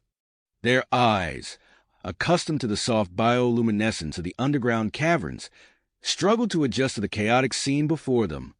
The once familiar landscape had transformed into a nightmarish tableau. Violent storms raged across the sky, dark clouds roiling and churning with unnatural fury. Lightning crackled and forked, illuminating the devastation below. The ground beneath their feet trembled with ominous regularity, a constant reminder of the seismic instability gripping the planet. Roger steadied Phoebe as another tremor shook the earth.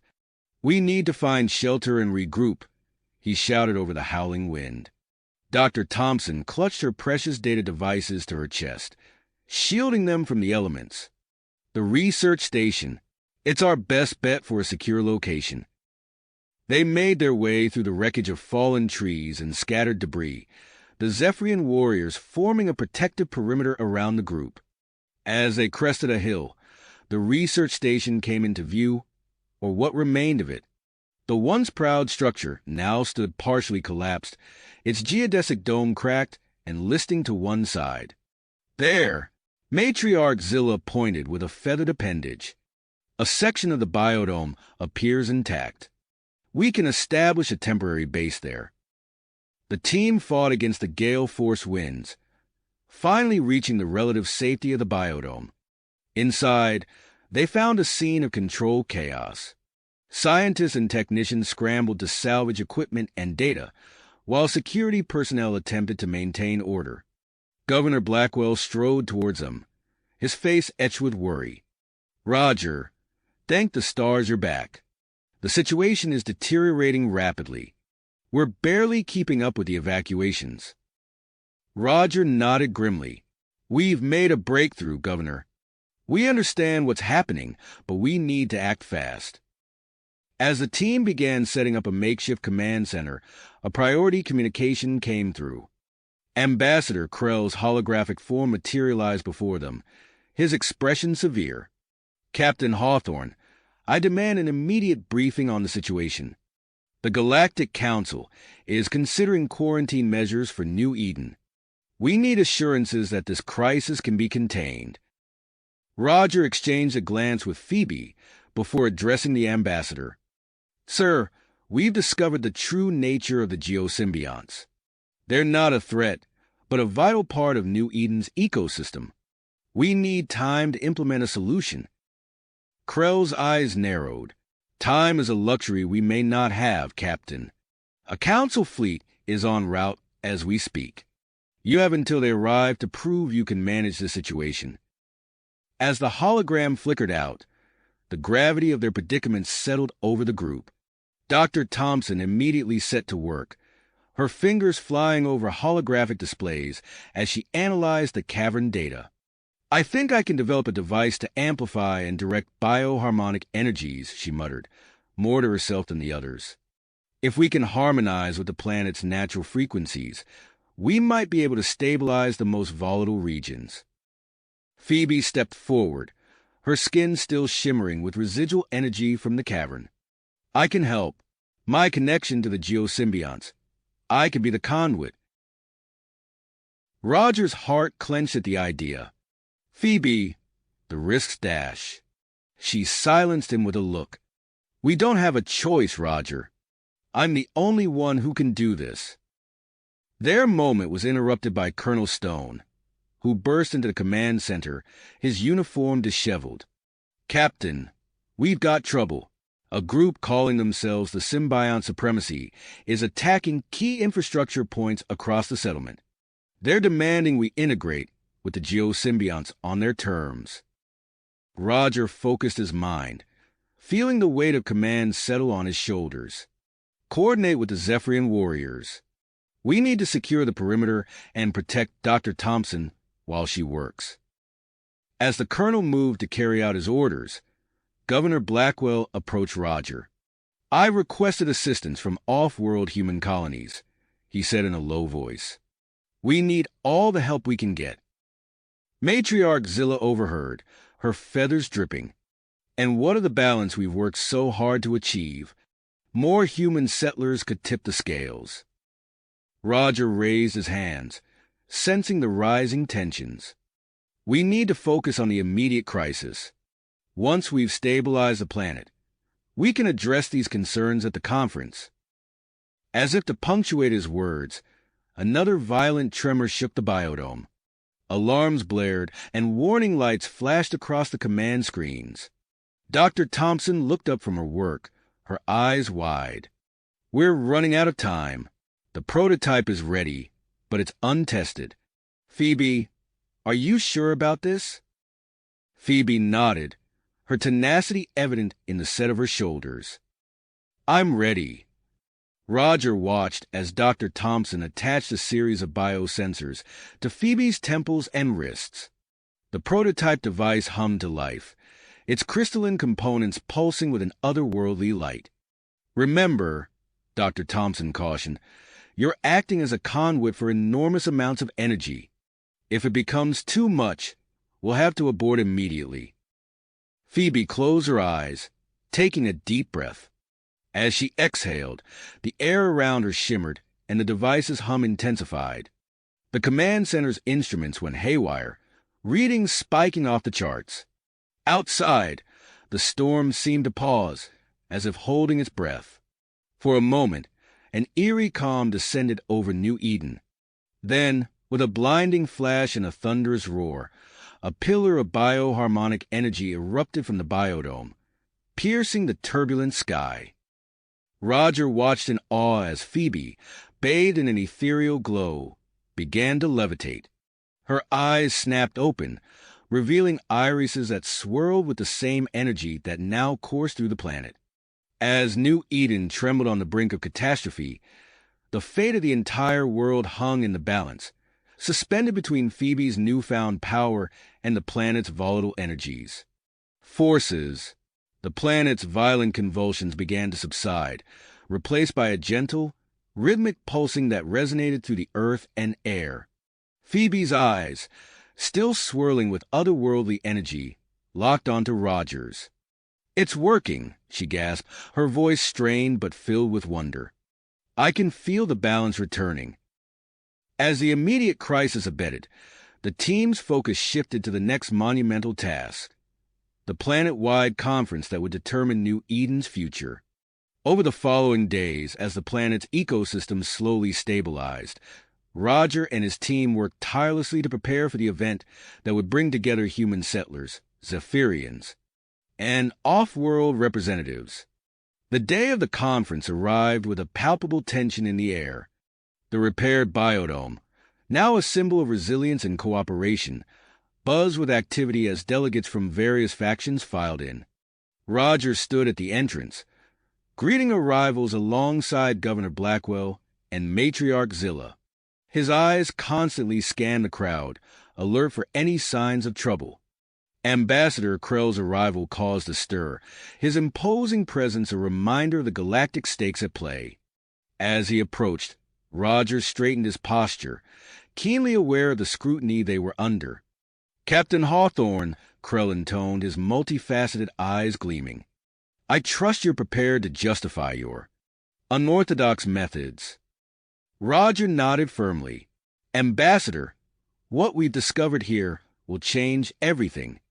I assure you, it's worth your attention." As the last of the attendees took their seats, Roger made his way to the stage. The diverse crowd before him represented not just the future of New Eden, but potentially a new chapter in galactic cooperation. He took a deep breath, steeling himself for the task ahead. "Distinguished guests," Roger began, his voice carrying across the hushed dome, "we stand at a crossroads. The events of the past weeks have shown us the true nature of New Eden and the price of ignorance." He paused, allowing his words to sink in. "But they've also shown us the incredible potential that lies in understanding and cooperation." Roger detailed their discoveries about the geosymbionts, emphasizing their crucial role in maintaining the planet's ecological balance. He spoke of the dangers of exploitation and the need for a harmonious approach to colonization. As he concluded his speech, a mix of murmurs filled the air, some skeptical, others hopeful. "Words are easy, Captain," a voice called out from the crowd. "Do you have any proof of these claims?" Roger smiled, having anticipated this challenge. "Indeed we do." He gestured to the side of the stage. "May I present Dr. Phoebe Xiong?" Phoebe stepped forward, her skin already beginning to shimmer with a soft, otherworldly glow. As she reached the center of the stage, she closed her eyes and took a deep breath. Suddenly, her body illuminated with a brilliant, iridescent light that pulsed in sync with an unseen rhythm. Gasps of awe rippled through the audience as Phoebe demonstrated her connection to the geosymbionts. The energy radiating from her was palpable, causing the air to vibrate with a harmonic resonance that everyone in the room could feel. "This is the potential we speak of," Roger explained, his voice filled with quiet pride. "A symbiosis that could revolutionize our understanding of Dash." His words were cut short by a thunderous explosion. The far wall of the biodome erupted in a shower of debris and smoke. Through the breach poured a group of armed individuals, their bodies crackling with crude bioharmonic energy. "The future is now!" A woman's voice rang out above the chaos. "We are the symbiont supremacy, and we will not be denied our destiny." Roger recognized the leader, Dr. Ilera Voss, a xenobiologist whose radical theories had made her a pariah in the scientific community. Now, it seemed, she had found a way to put those theories into dangerous practice. As panic erupted in the conference hall, Roger's training kicked in. "Colonel Stone," he shouted over the din, "secure the perimeter. Zilla, get your warriors to protect the civilians." Phoebe was already moving, her enhanced abilities allowing her to guide panicked attendees to safety with uncanny precision. Roger joined her, the two of them working in perfect synchronization as they navigated the chaos. "We need to contain this quickly," Roger said, ducking as a stray energy blast sizzled overhead. "If that dome's shield ruptures, we're all in trouble." As if on cue, one of Voss's followers let out a primal scream, his body contorting as the unstable energy within him surged out of control. The air crackled with power, and the biodome's shield began to flicker ominously. "Phoebe!" Dr. Thompson's voice cut through the noise. She was hunched over her prototype bioharmonic amplifier, frantically making adjustments. "We need you here now." Phoebe hesitated, looking at Roger. He nodded grimly. "Go. I'll cover you." As Phoebe raced towards the amplifier, Roger provided covering fire, his stunner set to maximum. He watched as Phoebe connected herself to the device, her face contorting in pain as she channeled the immense energies coursing through her. The strain on Phoebe was evident, her body trembling with the effort of containing the wild energies threatening to tear the dome apart. Roger felt torn, his duty to protect the conference warring with his desire to be at Phoebe's side. In that moment of indecision, Roger saw something in Phoebe's eyes, a depth of understanding and connection that transcended their current crisis. He made his choice, moving to her side and placing a supportive hand on her shoulder. "I'm here," he said softly. "We do this together." As Phoebe struggled to stabilize the energy surge, her connection to the geosymbionts deepened beyond anything she had experienced before. Through her, a wave of pure, harmonizing energy began to spread throughout the biodome and beyond. The effect on Dr. Voss and her followers was immediate and shocking. Their crude enhancements, unable to withstand the refined bioharmonic wave, began to break down. Voss collapsed to the ground, her body rejecting the very modifications she had championed. As the energy wave subsided, an eerie calm settled over the conference hall.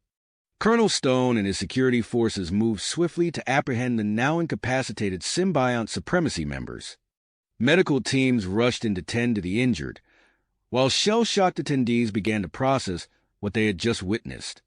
Ambassador Krell approached Roger and Phoebe, his expression unreadable. "It seems," he said slowly, "that I may have underestimated the situation here on New Eden." He paused, his gaze moving between the two of them. "Perhaps it's time we discussed a new approach to this world's future." As the immediate danger passed and the conference began to regroup, Roger and Phoebe found themselves at the center of a growing crowd of curious and admiring onlookers. The events of the day had demonstrated not just the dangers they faced, but also the incredible potential for growth and understanding that lay before them. Governor Blackwell cleared his throat, drawing everyone's attention. "I believe," he said, his voice carrying a note of newfound willpower, "that we have much to discuss about the future of New Eden. And I think it's clear who should lead those discussions." He nodded towards Roger and Phoebe, a small smile playing at the corners of his mouth. As the conference attendees began to settle back into their seats, eager to continue the proceedings that had been so dramatically interrupted, Roger and Phoebe exchanged a look. They both knew that this was just the beginning of a long and challenging journey. But in that moment, standing side by side, they felt ready to face whatever lay ahead. The biodome hummed with renewed energy as the conference resumed, the air thick with possibility and the promise of a new era for New Eden. Outside, the planet's atmosphere shimmered with the aftereffects of Phoebe's energy wave, a visible reminder of the changes already taking place. As Roger prepared to address the assembled delegates once more, he knew that the real work was only just beginning. As Roger prepared to address the assembled delegates once more, he knew that the real work was only just starting. In the weeks that followed, Roger, Phoebe, and their team embarked on a planet-wide tour to implement the stabilization plan they had presented at the conference. Their first stop was a remote Zephyrian settlement on the eastern continent, where they hoped to assess the impact of the bioharmonic energy wave. As their shuttle descended through New Eden's atmosphere, Roger noticed something peculiar. The landscape below was dotted with pulsating patches of light, creating a mesmerizing pattern across the planet's surface. "Are you seeing this?" he asked Phoebe, who sat beside him, her eyes fixed on the display. She nodded, her expression a mix of wonder and concern. "The bioluminescence. It's spreading faster than we anticipated." Upon landing, they were greeted by a sight that left them speechless. A group of local creatures, unlike anything they had seen before, worked alongside Zephyrian settlers to repair storm damage. These neofauna, as Dr. Thompson quickly dubbed them, displayed an uncanny ability to manipulate their environment through rudimentary bioharmonic emissions. "Fascinating," Dr. Thompson murmured, her scanner whirring as she collected data. "It appears the energy wave has triggered rapid evolutionary changes in the local wildlife." Roger watched as a neofauna, resembling a cross between a lemur and a chameleon, used its elongated fingers to weave damaged plant fibers back together. The creature's skin pulsed with the same bioluminescent energy they had observed from the shuttle. "This is incredible," Phoebe said, her own skin shimmering faintly in response to the heightened bioharmonic activity around them. "But what are the implications? We need to understand the full extent of these changes." As they delved deeper into their investigation, Dr. Thompson's research revealed a startling discovery. The geosymbionts were acting as catalysts for these evolutionary leaps, guiding the process to create a more resilient ecosystem. However, this revelation came with a troubling side effect. During a routine medical check of the Zephyrian settlers, Dr. Thompson found that some individuals exposed to high concentrations of bioharmonic energy were experiencing physiological changes similar to Phoebe's transformation. "We need to report this immediately," Roger said, his voice tight with concern. "If this is happening here, it could be occurring all over the planet." As they continued their tour, news of the changes spread rapidly. Panic swept through human settlements, while Zephyrian communities grappled with the implications of this accelerated evolution. During a tense video conference with Governor Blackwell, Roger learned of the growing crisis. "We're seeing a surge in off-world relocation requests," Blackwell reported, his holographic image flickering with static. "People are scared, Captain. They're calling it a xenobiological invasion." Matriarch Zilla's face appeared alongside Blackwell's, her expression grave. "The conservative elders are pressuring us to isolate our communities from human settlements. They fear these changes will destroy our way of life." As Roger and Phoebe worked to address these concerns, a new complication arose. Reports began filtering in about a charismatic human named Marcus Thorne, a former military officer with a background in xenobiology. Thorne had emerged as a leader of a movement called evolutionary ascendancy, advocating for deliberate exposure to concentrated bioharmonic energy. "We stand at the threshold of a new era." Thorne's voice boomed from countless broadcasts across the planet. "Why resist our destiny? We have the opportunity to evolve, to become something greater. Join us and embrace the future of humanity." The evolutionary ascendancy movement gained traction quickly, particularly among those who saw the changes as an opportunity rather than a threat. This ideological divide created new tensions, not just among the general population, but within Roger's team as well. "We can't just dismiss Thorne's ideas outright," Phoebe argued during a heated strategy session. "There could be potential benefits to controlled adaptation. We've seen how the neofauna have thrived." Roger shook his head, his fists tight. "It's too risky. We don't understand the long-term effects of forced evolution. We could be opening Pandora's box." Their disagreement created a palpable tension between them, forcing them to confront their differing perspectives on the future of human-Zephyrian geosymbiont integration. As they pushed on with their tour, the team faced a series of escalating environmental challenges. The rapid changes in New Eden's ecosystem had created unforeseen dangers, culminating in a massive forest fire fueled by newly evolved plants with volatile bioluminescent properties. Roger coordinated the evacuation efforts, his military training kicking in as he directed both human and Zephyrian emergency responders. Meanwhile, Phoebe worked with Dr. Thompson to modify the bioharmonic amplifier, using it to control the blaze by dampening the plant's energy output. Their success in managing this crisis helped rebuild trust between them and demonstrated the potential of human-Zephyrian cooperation. However, their relief was short-lived. As they approached the final leg of their tour, Roger received an urgent communication from Colonel Stone. The colonel's face was grim as he delivered the news. "Captain, we've got a situation. The Symbiont Supremacy Group has regrouped under a new leader. They're calling them the Adapter, and they've got abilities we've never seen before. They're promising to unlock similar powers in others." Roger's mind raced with the implications. He turned to share the news with Phoebe, only to find her staring off into the distance, her eyes unfocused and her skin pulsing with an intense bioluminescent glow. "Phoebe," he called, concern etching his features. "What is it?" She blinked, her eyes refocusing on Roger. I can feel something. A presence. It's calling to us." Before Roger could respond, their transport shuddered, veering off course. Through the viewport, he saw a hidden valley materializing before them, shrouded in a shimmering bioharmonic field. As they descended into the unknown, Roger realized that their mission had taken an unexpected turn, one that could alter the fate of New Eden forever. As their transport descended into the hidden valley, Roger and Phoebe found themselves surrounded by a landscape transformed beyond recognition. The shimmering bioharmonic field enveloped them, pulsing with an otherworldly energy that seemed to call out to their very beings. Upon landing, they were greeted by a group of individuals whose appearances blended human and Zephyrian features in startling ways.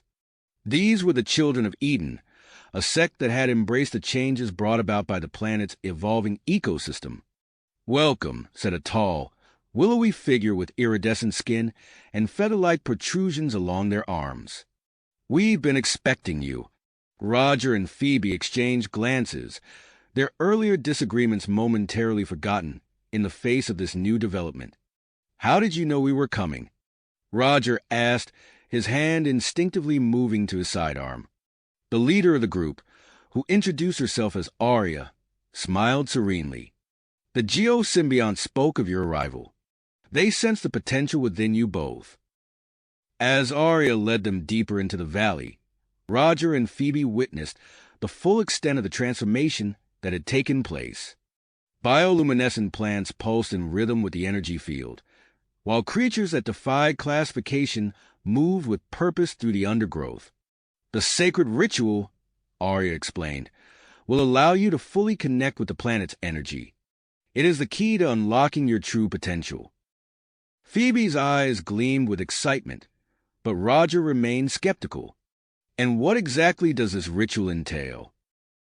It is not without risk, Arya admitted, but it is the only way to gain the abilities necessary to combat the rising threat you face. As they reached a clearing where the ritual was to take place, Roger pulled Phoebe aside. "Are you sure about this?" he asked, his voice low and urgent. "We don't know what this will do to us." Phoebe placed a hand on his arm, her touch sending a small spark of bioharmonic energy between them. "We don't have a choice, Roger. If we're going to stop the symbiont supremacy, we need every advantage we can get."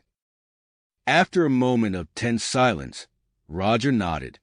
"All right, we do this together."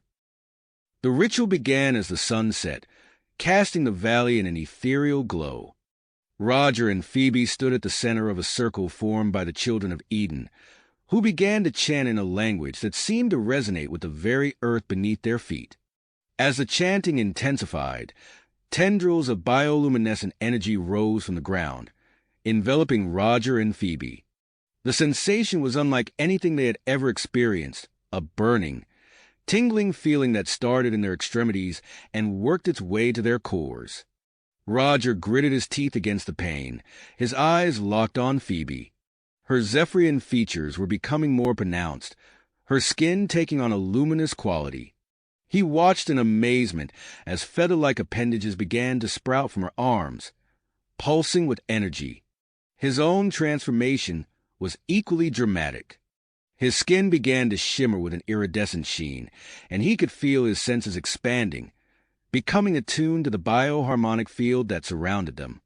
As the physical changes took hold, their minds were suddenly thrust into a vast network of consciousness. The collective knowledge of the geosymbionts flooded their awareness, revealing the intricate balance of New Eden's ecosystem and their role within it. In this shared mental space, Roger and Phoebe's thoughts intertwined, their connection deepening beyond anything they had experienced before. They saw flashes of possible futures, some filled with hope, others with destruction, and understood the weight of the choices that lay before them. As the ritual reached its climax, Roger and Phoebe's bodies pulsed with intense light, momentarily outshining even the bioluminescent flora around them. Then, as suddenly as it had begun, the energy receded, leaving them changed in ways they were only beginning to understand.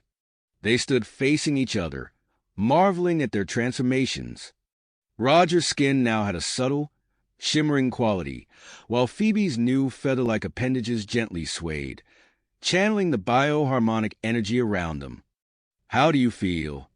Phoebe asked, her voice carrying a new resonance. Roger flexed his hands, feeling the power coursing through him. "Different, stronger, like I can sense everything around us." Arya approached them, her expression one of reverence. "You have been reborn as true children of New Eden. The planet's energy flows through you now." Before they could fully process their new abilities, Roger's communicator crackled to life. Colonel Stone's voice came through, filled with urgency. "Captain, we've got a situation. The symbiont supremacy has launched a series of attacks. They're led by someone calling themselves the Adapter. We need you back at the settlement immediately." Roger and Phoebe shared a determined look. Their new powers would be put to the test sooner than they had anticipated. "We're on our way," Roger responded, already moving towards their transport. As they prepared to leave, Phoebe turned to Arya. "Thank you for what you've done for us. We won't forget it." Arya nodded solemnly. "Go. New Eden's fate rests in your hands now." The journey back to the main settlement was a blur of new sensations. Roger and Phoebe could feel the planet's energy pulsing around them, could communicate with each other without speaking.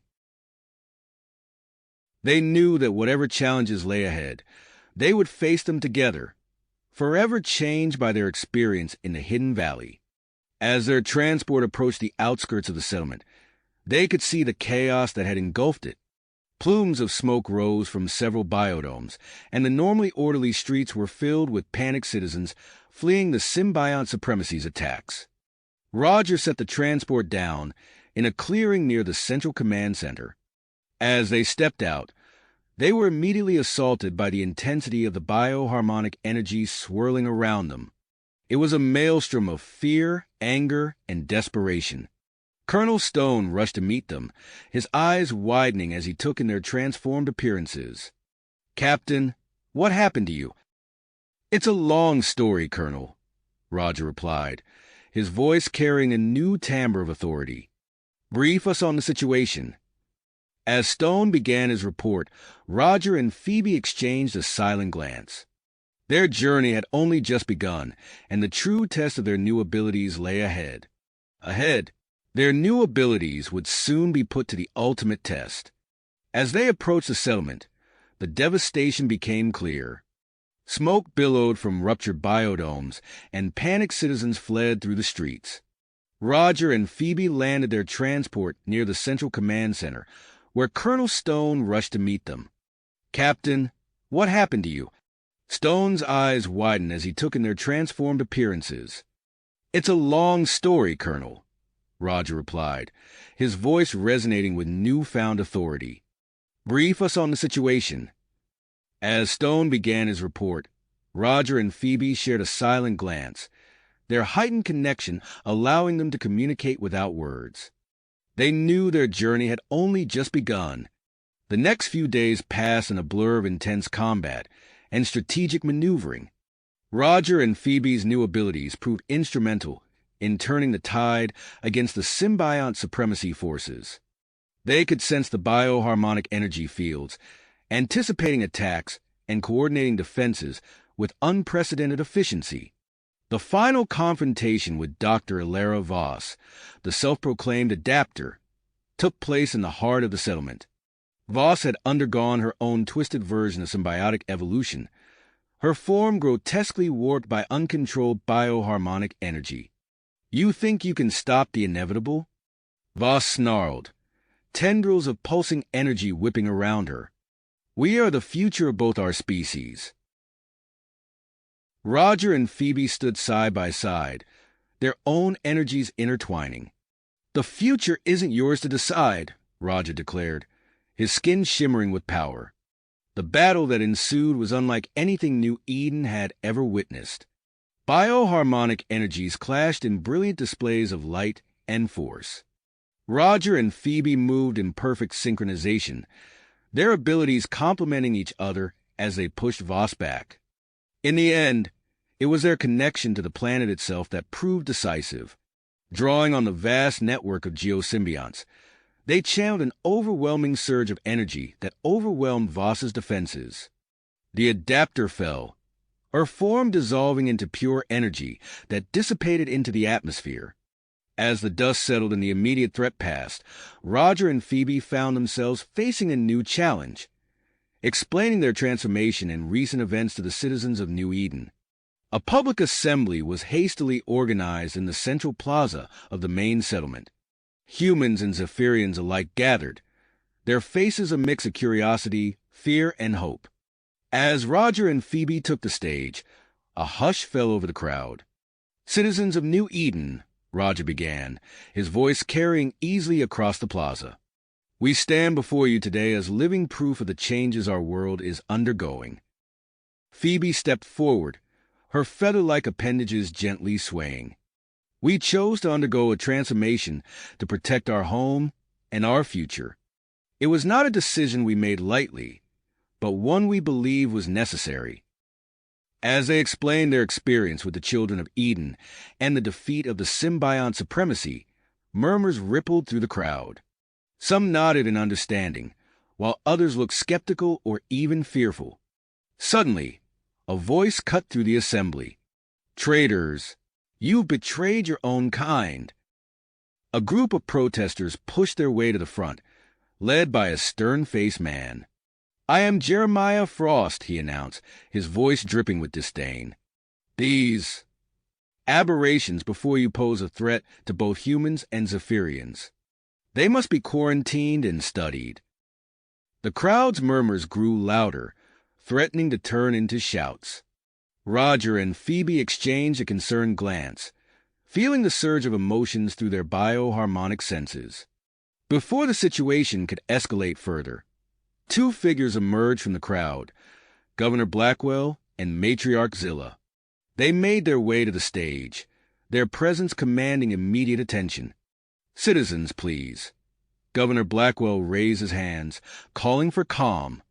"We have all witnessed unprecedented changes in recent days.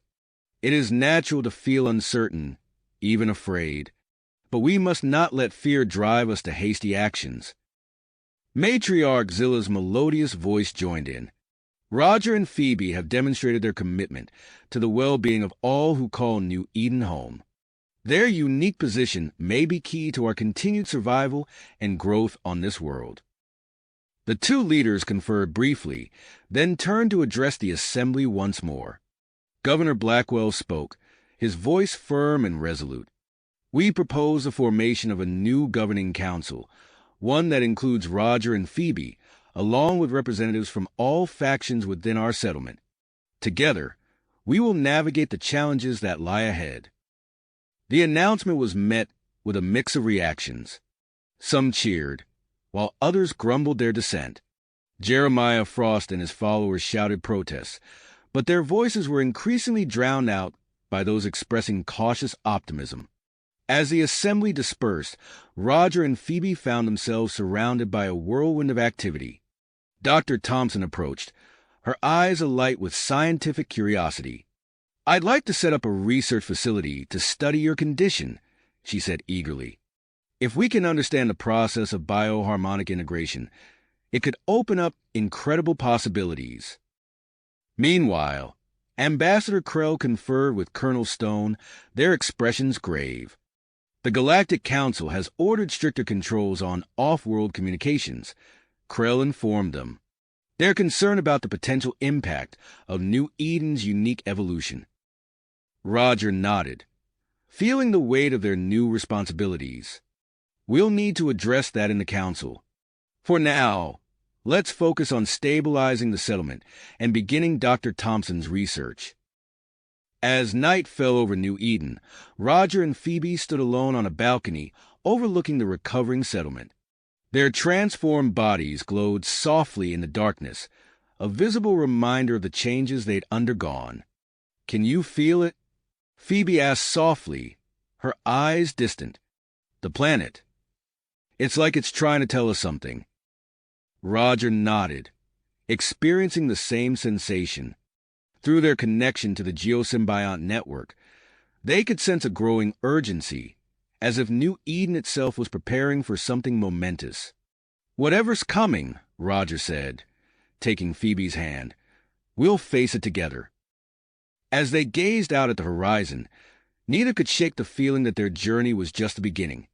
New Eden was entering a critical phase, and they would need all their newfound abilities to guide their people through the challenges ahead.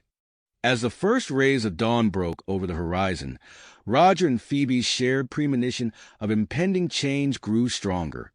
The bioharmonic energy pulsing through New Eden seemed to whisper of a coming transformation, one that would reshape the planet and its inhabitants in ways they could scarcely imagine. "We need to investigate this," Roger said, his eyes scanning the settlement below. "Whatever's happening, it's connected to our transformation and the geosymbionts. We can't ignore it." Phoebe nodded, her feather-like appendages rustling softly. "Agreed, but where do we start?" Their question was answered moments later when Dr. Thompson burst onto the balcony, her face flushed with excitement. "Roger, Phoebe, I've detected an enormous spike in bioharmonic activity in the planet's northern hemisphere. It's like nothing we've ever seen before." Without hesitation, Roger activated his communicator. "Colonel Stone, we need to organize an expedition immediately. Gather a team and meet us at the command center in 30 minutes. As they made their way through the bustling corridors of the command center, Roger and Phoebe could feel the eyes of the settlement's inhabitants upon them. Some gazed in awe, others with trepidation. Their transformation had made them symbols of New Eden's uncertain future, and the weight of that responsibility pressed heavily upon them. The expedition team assembled quickly. Dr. Thompson, eager to study the source of the bioharmonic anomaly, Dr. Vex, the Zephyrian scientist whose expertise in xenobiology had proven invaluable, and a small security detail led by Colonel Stone himself. As they boarded the transport, Roger couldn't shake the feeling that this journey would change everything. Their vessel soared over the transformed landscape of New Eden, revealing the extent of the planet's ongoing evolution. Forests of bioluminescent plants stretched as far as the eye could see, their soft glow visible even in the daylight. Crystal-like formations jutted from the ground, pulsing with energy that made the transport's instruments fluctuate wildly. "The terrain's becoming too unstable for the transport," Colonel Stone announced, his brow furrowed in concentration. "We'll have to continue on foot from here."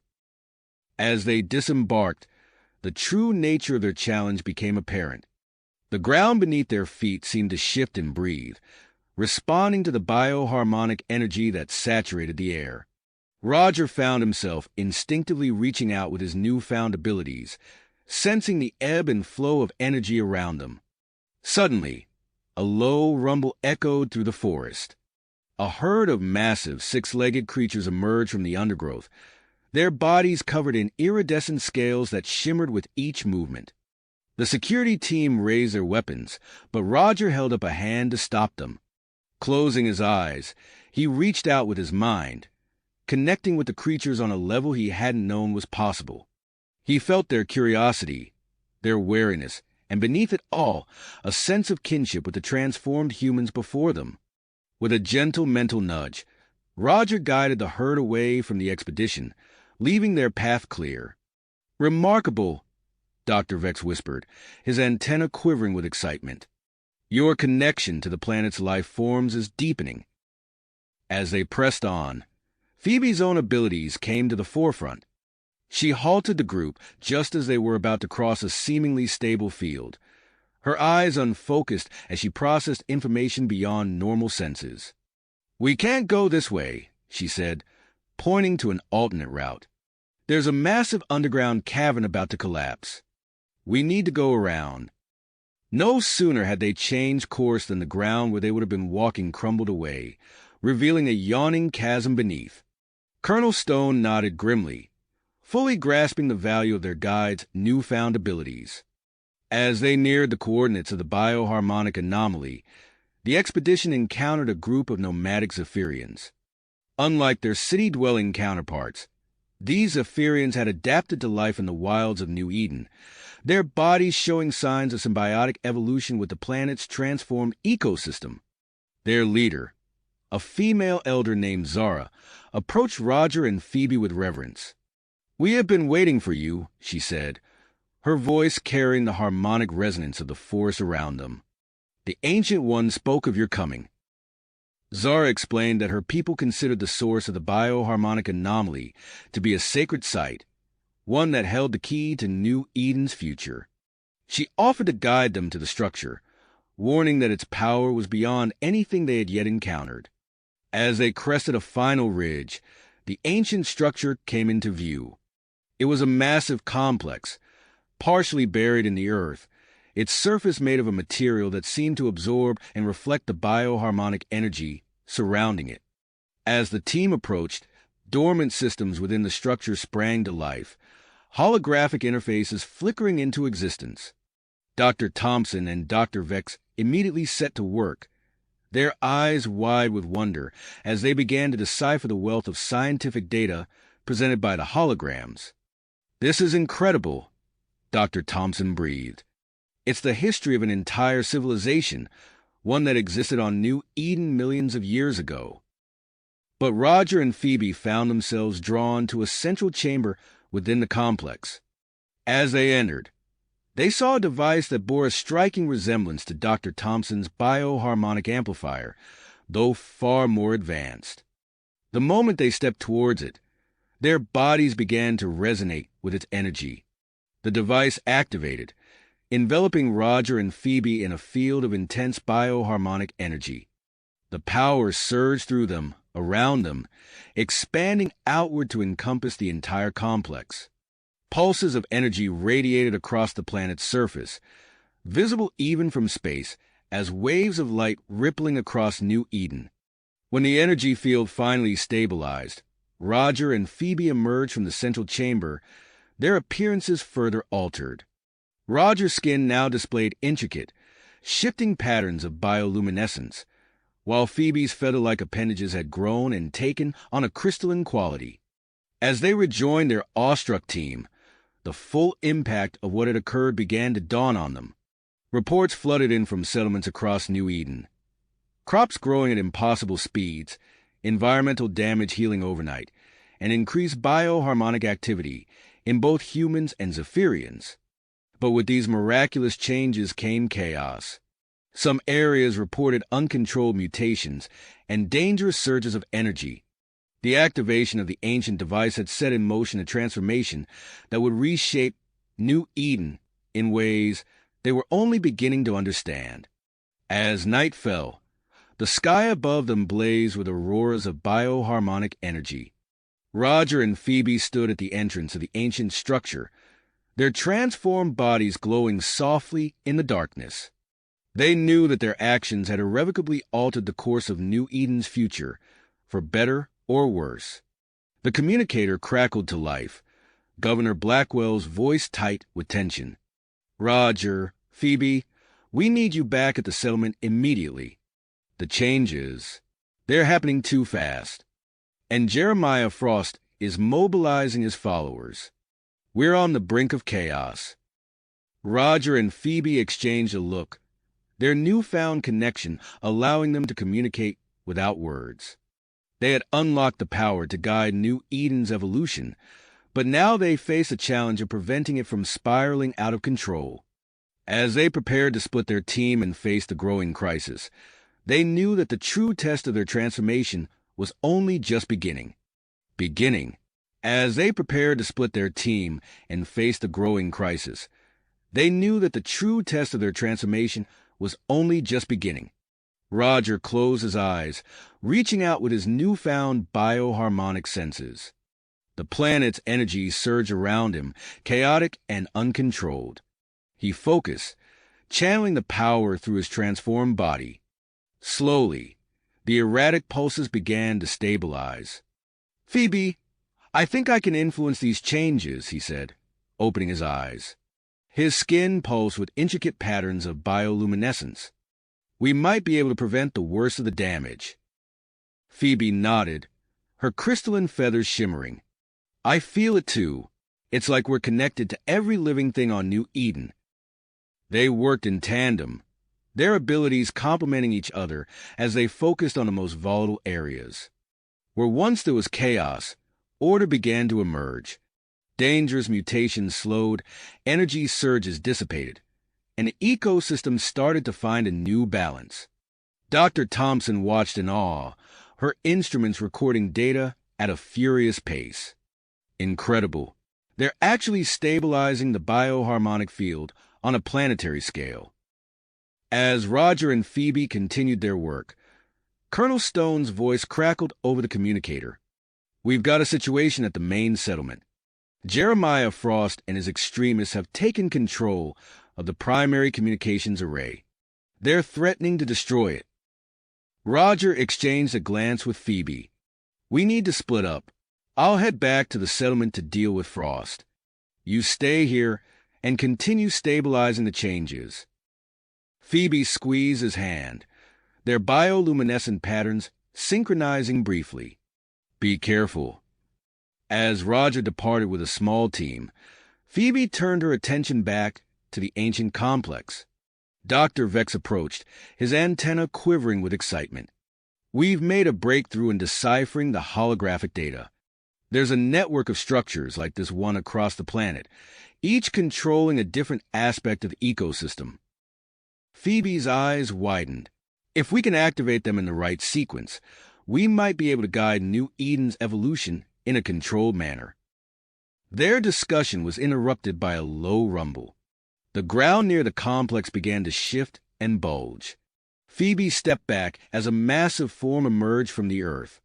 It was a colossal, bioluminescent creature, its body pulsing with the same energy that flowed through the transformed humans and Zephyrians.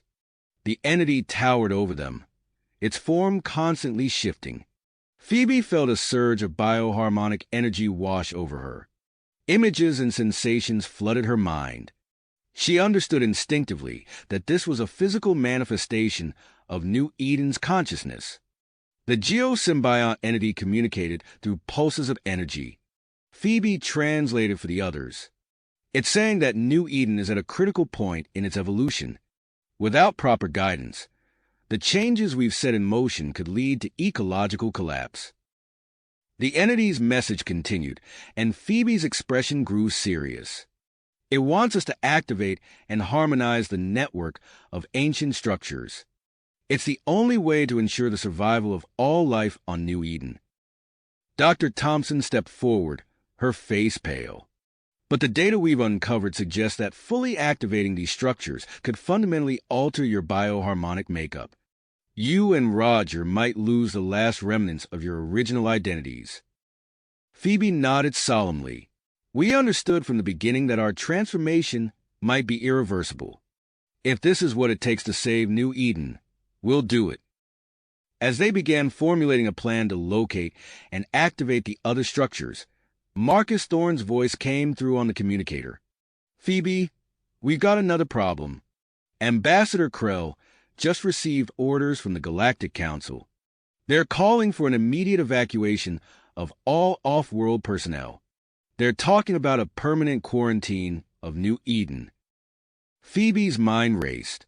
They needed more time. Roger, she called over the communicator. Did you get that? I heard. Roger's voice came back, tense with concentration. I'm almost at the settlement. I'll deal with Frost and then address the council. We need to convince them that we can control this transformation. Agreed, Phoebe replied. I'll lead a team to start activating the other structures. We'll regroup as soon as we can. As they prepared to part ways, Phoebe felt a surge of emotion. Despite the distance, she could sense Roger's presence through their bioharmonic connection. Their patterns synchronized once more, a moment of intimacy amidst the chaos. Phoebe turned to her team, her crystalline feathers glowing with persistence. Let's move out.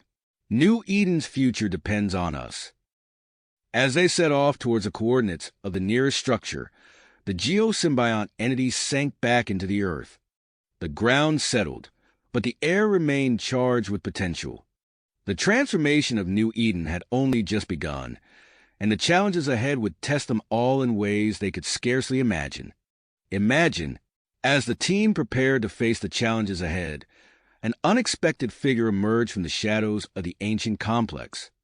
Dr. Aria Solaris, her eyes wide with excitement, approached Roger with purposeful strides.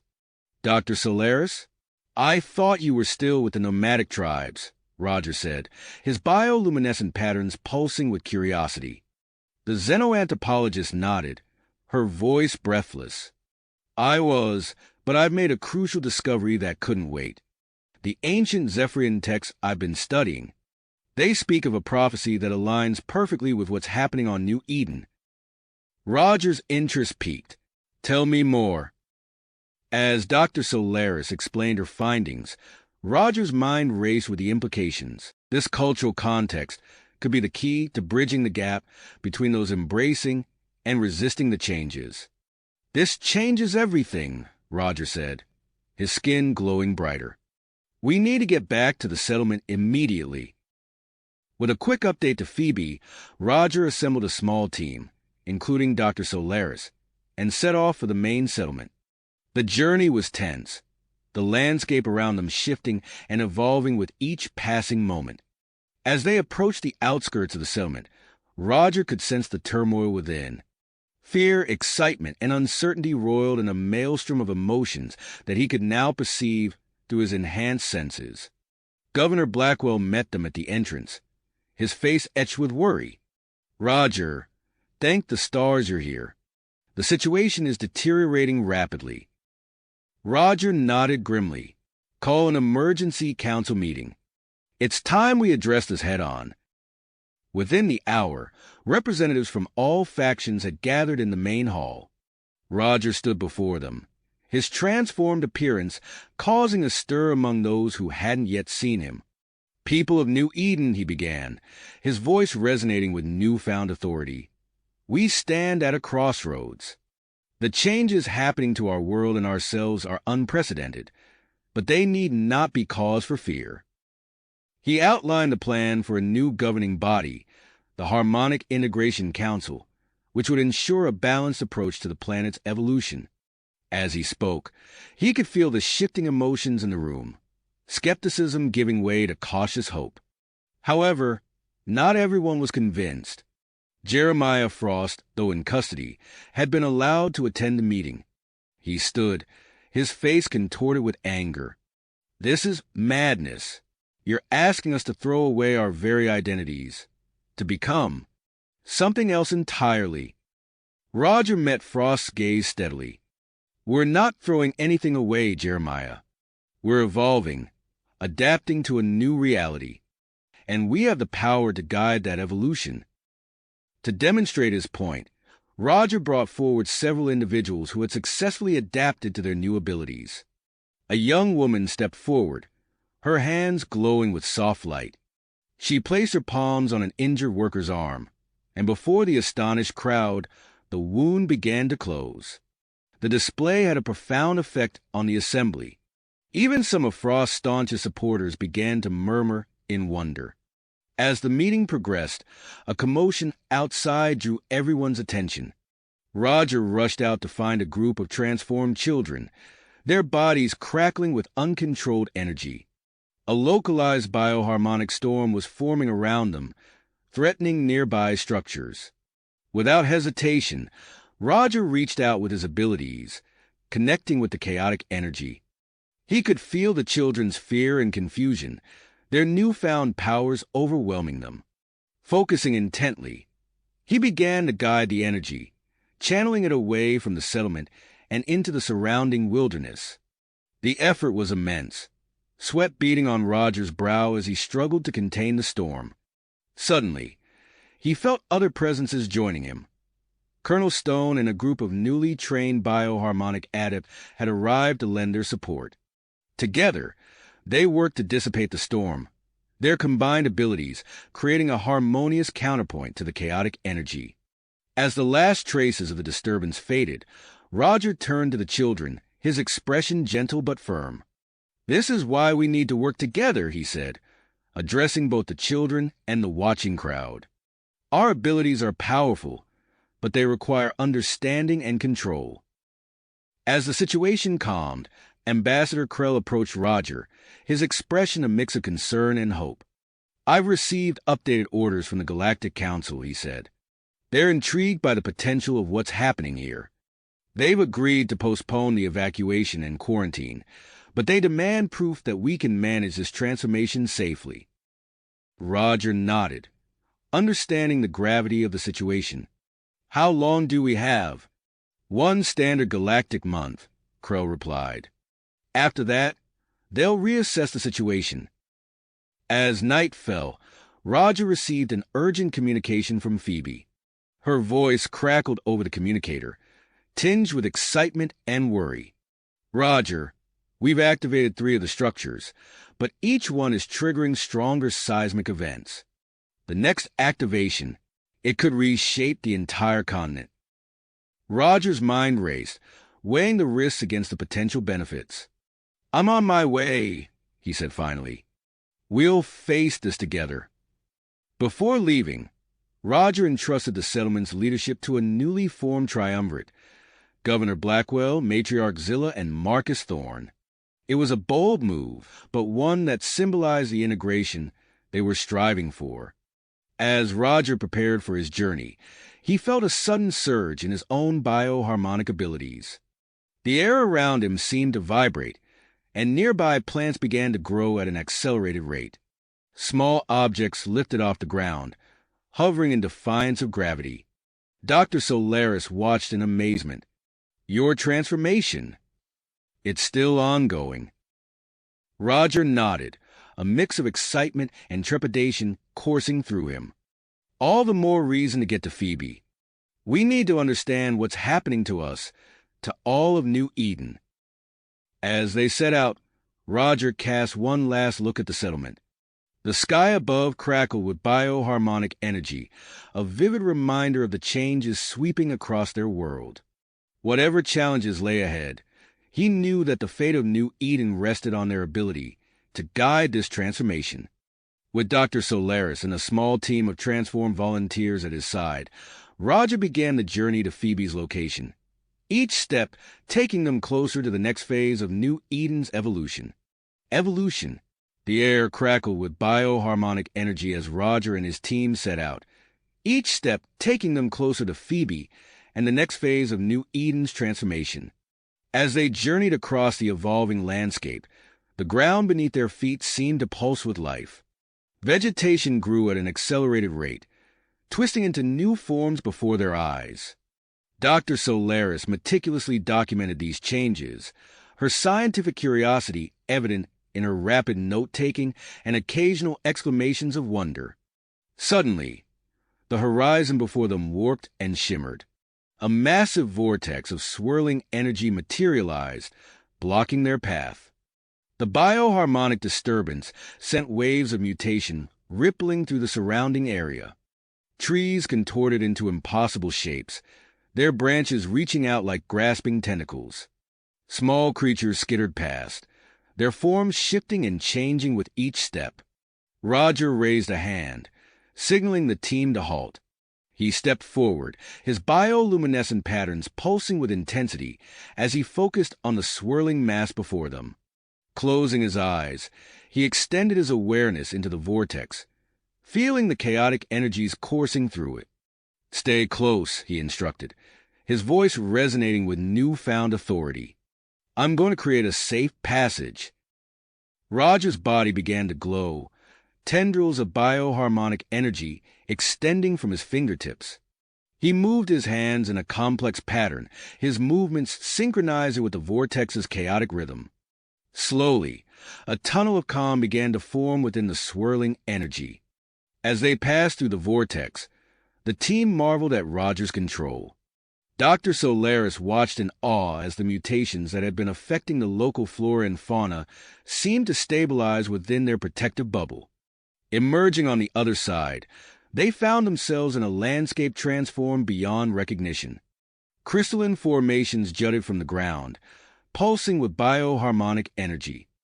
In the distance, they could see Phoebe's team gathered around an enormous structure, far larger and more complex than the previous ones. Phoebe turned as they approached, her face lighting up at the sight of Roger. "You made it," she said, relief evident in her voice. "We're about to activate the fourth structure, but it's unlike anything we've seen before." Roger nodded, taking in the scene before him. "Brief me on what you've encountered so far." As Phoebe explained the escalating challenges they'd faced, increasingly difficult bioharmonic puzzles and intensifying seismic events, Roger's attention was drawn to the structure itself. Its surface seemed to shift and change, responding to the energy patterns around it. "We think this is the key to stabilizing the transformation," Phoebe said, leading Roger closer to the structure. "But the energy required to activate it, it's beyond anything we've attempted before." Roger and Phoebe approached the ancient technology, their bioluminescent patterns synchronizing automatically. As they reached out to interface with the structure, a surge of energy coursed through them. The ground began to shake violently. Cracks appeared in the earth, spreading outward from the structure. Team members scrambled for stable footing as the tremors intensified. "Something's happening," Dr. Solaris shouted over the rumbling. "The energy readings are off the charts." Before their eyes, the structure began to rise from the ground. Earth and rock fell away, revealing gleaming metal surfaces and pulsing energy conduits. As more of it became visible, the truth dawned on them. This was no mere structure, but part of a massive, partially buried spacecraft. Impossible, Phoebe breathed, her eyes wide with astonishment. As the shaking subsided, Dr. Solaris rushed forward, her gaze fixed on newly exposed sections of the craft. These symbols, she muttered, tracing her fingers over intricate patterns etched into the metal. They match the ancient Zephyrian texts I've been studying. This could rewrite everything we know about New Eden's history. Roger and Phoebe exchanged a look, the implications of this discovery weighing heavily on them. Before they could discuss further, a loud beep cut through the air. Roger activated his communicator, Governor Blackwell's worried face appearing in a holographic projection. "Roger, we have a situation," Blackwell said, his voice tense. "A group of extremists, followers of Jeremiah Frost, have taken control of the primary power generation facility. They're threatening to overload the generators. If they succeed, the explosion could destabilize the entire region." Roger's mind raced, weighing the immediate threat against the importance of their current discovery. He turned to Phoebe, conflict evident in his eyes. "Go," she said, understanding without words. "I'll continue working here. We need to stabilize these structures to have any hope of controlling New Eden's transformation." Roger nodded, his bioluminescent patterns pulsing in sync with Phoebe's one last time before he turned to leave. "Be careful," he said, his voice low. "We still don't know the full extent of what we're dealing with here." As Roger prepared to depart with a small team, he addressed the remaining group. "Continue your work here. Dr. Solaris, your insights into the Zephyrian connection could be crucial. Phoebe, stay in constant communication. If anything changes, I need to know immediately." With a final look at the exposed spacecraft and the team working diligently around it, Roger set off towards the settlement, acutely aware that time was running short. The fate of New Eden hung in the balance, and the challenges ahead would test the limits of his newly acquired abilities and his leadership. As they raced across the ever-changing landscape, Roger's mind was filled with the converging threats they faced. The extremists at the power facility, the ongoing transformation of the planet, and the looming presence of the Galactic Council fleet in orbit. Each step brought them closer to a confrontation that would determine the future of New Eden, and perhaps the course of human evolution itself. As Roger and his team raced towards the settlement, the ground beneath their feet continued to pulse with bioharmonic energy.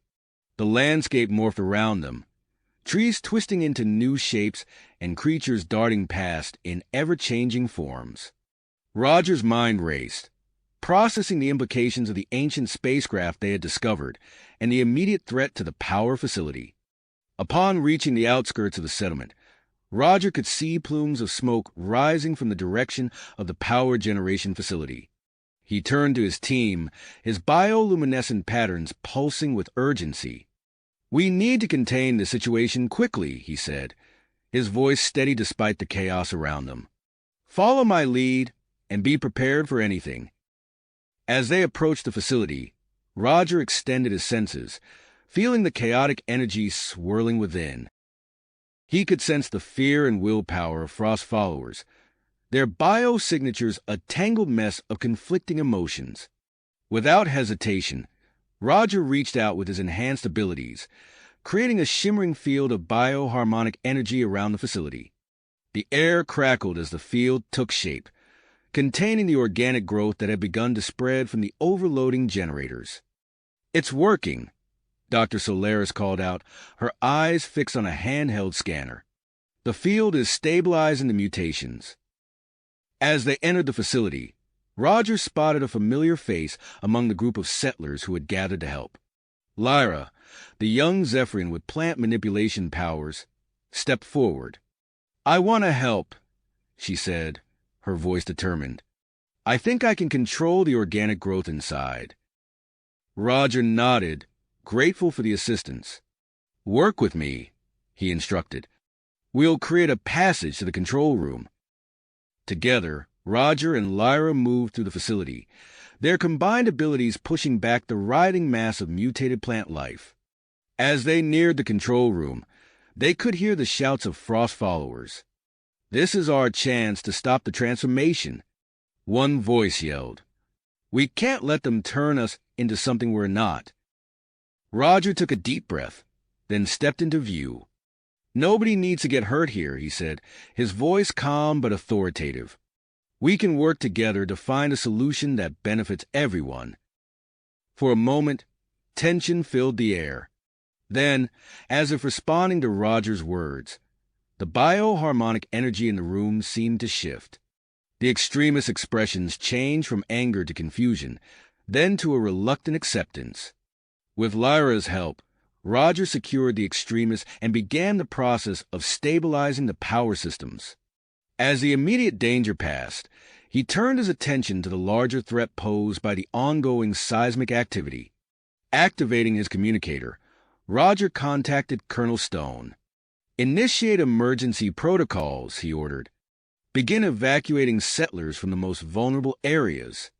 Work with Governor Blackwell and Matriarch Zilla to coordinate efforts between human and Zephyrian populations."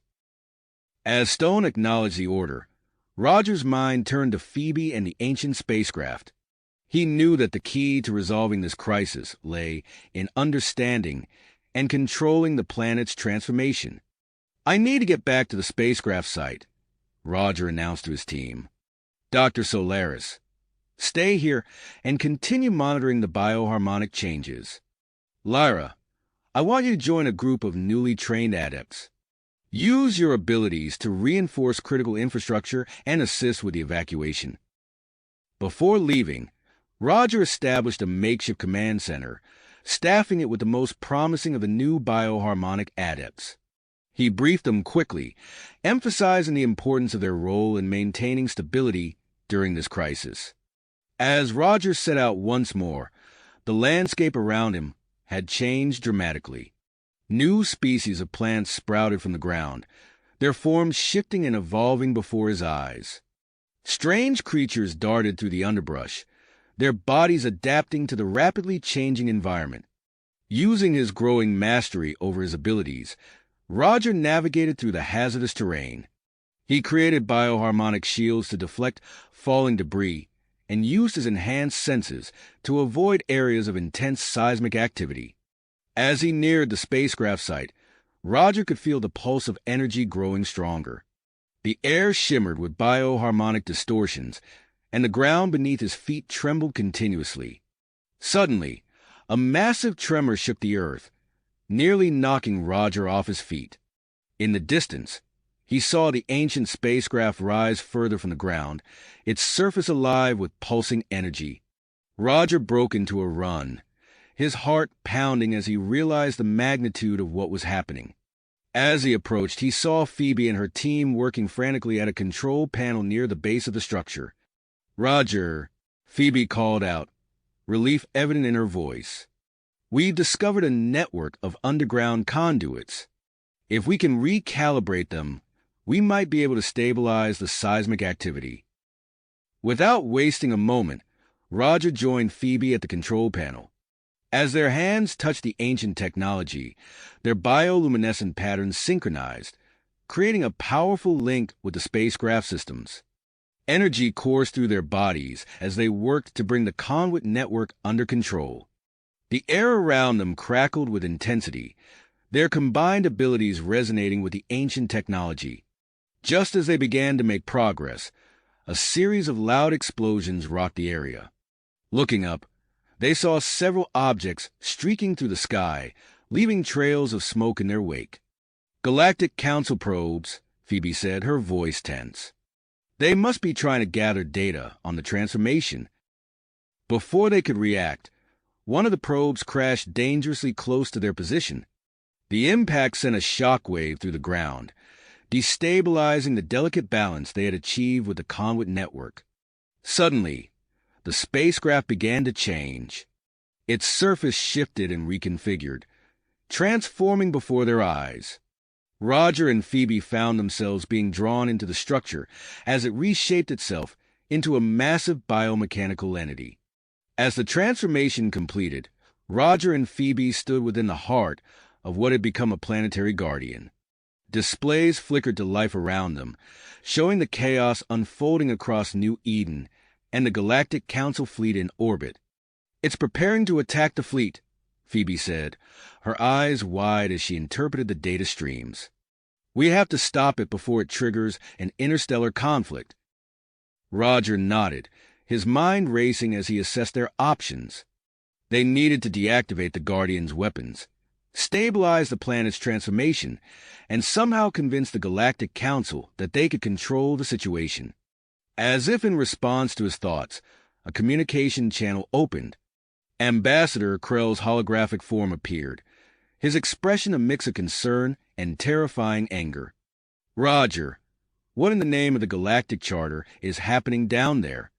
Krell demanded. "The Council is preparing to initiate quarantine protocols. You need to explain the situation immediately." Roger took a deep breath, acutely aware of the weight of the moment. The fate of New Eden, and perhaps the future of human and Zephyrian evolution, rested on what happened next. He exchanged a determined look with Phoebe, their bodies pulsing with intense bioharmonic energy, and prepared to face the greatest challenge of their lives. Roger took a deep breath, his bioluminescent patterns pulsing with persistence as he addressed Ambassador Krell. "Ambassador, we're dealing with an unprecedented situation here," Roger began, his voice steady despite the chaos surrounding them. "We've discovered an ancient guardian entity that's deeply connected to New Eden's core. We're working to understand and control it, but we need time." Before Krell could respond, a surge of energy coursed through the spacecraft. Roger and Phoebe felt a sudden connection to the Guardian systems, their bodies resonating with the ancient technology. Without warning, a powerful bioharmonic signal began broadcasting across the planet. The effects were immediate and far-reaching. The ground beneath them stabilized, the violent tremor subsiding to a gentle hum. However, the transformation of New Eden's environment accelerated at an alarming rate. Trees twisted and reformed, their branches reaching out with newfound sentience. The air shimmered with bioluminescent particles, creating a surreal, ever-changing landscape. Ambassador Krell's hologram flickered, his expression shifting from anger to concern. "What have you done?" he demanded. "The Council fleet is moving into a defensive formation. They see this as an act of aggression." Roger's mind raced, processing the rapidly changing situation. "Ambassador, we need to meet in person. This is too complex to explain over a comm channel. Can you come to the surface?" Krell hesitated, then nodded curtly. "I'll be there shortly, but be warned, Roger. The Council's patience is wearing thin." As the hologram disappeared, Phoebe turned to Roger, her eyes wide with a mix of excitement and apprehension. "We've tapped into something incredible here," she said, gesturing to the pulsing displays around them. "Look at these readings. The Guardian is stabilizing the planet's core while simultaneously accelerating the evolutionary process." Roger nodded, his attention split between the immediate situation and the broader implications. "We need to find a way to control this broadcast. If we can modulate it, we might be able to slow down the transformation and ease the Council's concerns." They worked feverishly, their hands dancing over the ancient controls as they attempted to interface with the Guardian's core systems. As they did so, reports began flooding in from across New Eden. Governor Blackwell's voice crackled over the comm system, tinged with urgency. "Roger, we're seeing widespread physical changes among the population. Humans and Zephyrians alike are developing new abilities, enhanced physical traits. We're setting up emergency shelters, but we need guidance." Before Roger could respond, Colonel Stone's gruff voice cut in. "We've got a situation here. Some of these newly transformed individuals can't control their abilities. We're seeing unintended damage, accidental injuries. I'm implementing containment protocols, but we need support." Roger exchanged a glance with Phoebe, the weight of their responsibility settling heavily upon them. "Governor, Colonel, Do what you can to maintain order. We're working on a solution here. Lyra, he added, remembering the young Zephyrian's abilities, I need you to assist Colonel Stone. Help train those with new abilities. Focus on control and stability. As Roger issued instructions, a sleek shuttle broke through the turbulent atmosphere, navigating the swirling bioharmonic disturbances with practiced ease. It touched down near the Guardian entity, its hull gleaming despite the chaotic environment. Ambassador Krell emerged, his normally impassive face etched with lines of concern. He approached Roger and Phoebe, his gaze darting between them and the pulsing Guardian entity. Explain, Krell demanded, his voice cutting through the hum of energy surrounding them. Roger and Phoebe led the ambassador to the control interface, their bodies glowing with bioharmonic energy. As they interfaced with the system, the displays responded to their touch, the ancient technology recognizing their evolved state. We've discovered that this guardian entity is capable of manipulating the planet's bioharmonic field on a massive scale, Phoebe explained, her fingers dancing over the controls. Watch this. With a series of precise movements, Phoebe modulated the broadcast signal. The air around them shimmered, the bioluminescent particles swirling in new patterns. On the displays, they could see the effects rippling across New Eden, the rate of transformation slowing in some areas while accelerating in others. Krell's eyes widened, a mix of fascination and apprehension crossing his face.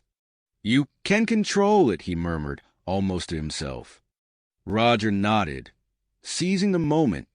Ambassador, we have an unprecedented opportunity here.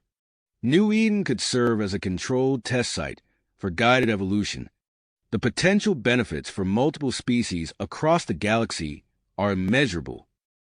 As Krell considered Roger's words, a new voice crackled over the comm system. Dr. Thompson's excited tones filled the air. Roger, we've made a breakthrough. The Guardians' historical records, they're incredible.